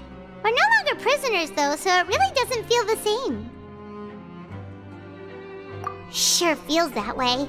But the truth is, we never did anything bad to begin with, so I'm not sure why we put so much pressure on ourselves. Huh? How did you know? Hey, that's not true! All right. Okay, Paimon just wanted to say that we really are an amazing duo after all. It's like we've now gone to so many places together and become friends with so many people. We've never stopped traveling or stopped meeting new friends. There are so many bad things in the world, and we're just two people, but we've still been solving problems no matter where we go. Isn't that pretty cool? You're counting Paimon today? Aren't you the only adventurer here? Then let's ask Catherine to give Paimon an adventurer handbook as well. Paimon will also be an adventurer from today forward. Just the thoughts making Paimon giddy. Paimon's gonna crash, so you sleep soon too. The last time we fell asleep here, we woke up to a whole mess outside our cell. The primordial seawater nearly rose up. That was so scary. We should be safe now, right? Alright then, good night to you, Traveler!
What is the situation?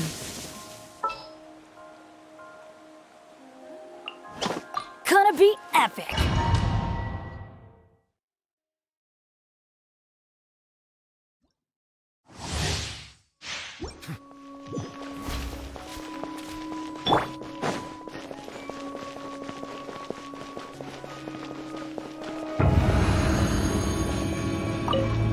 There is no escape!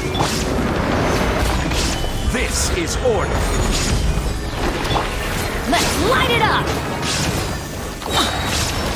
Everybody stand back!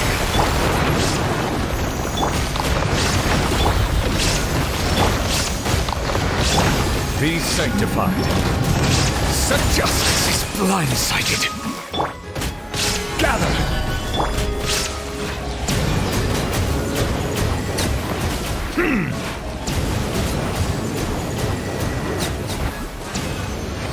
Silence!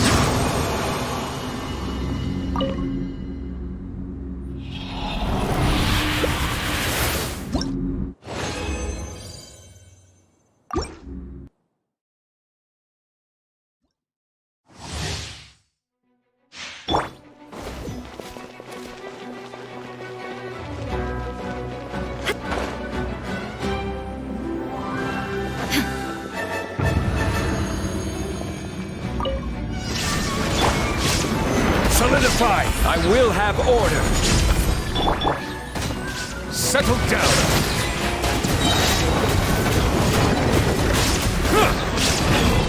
I'm going in! Let the mighty be humble!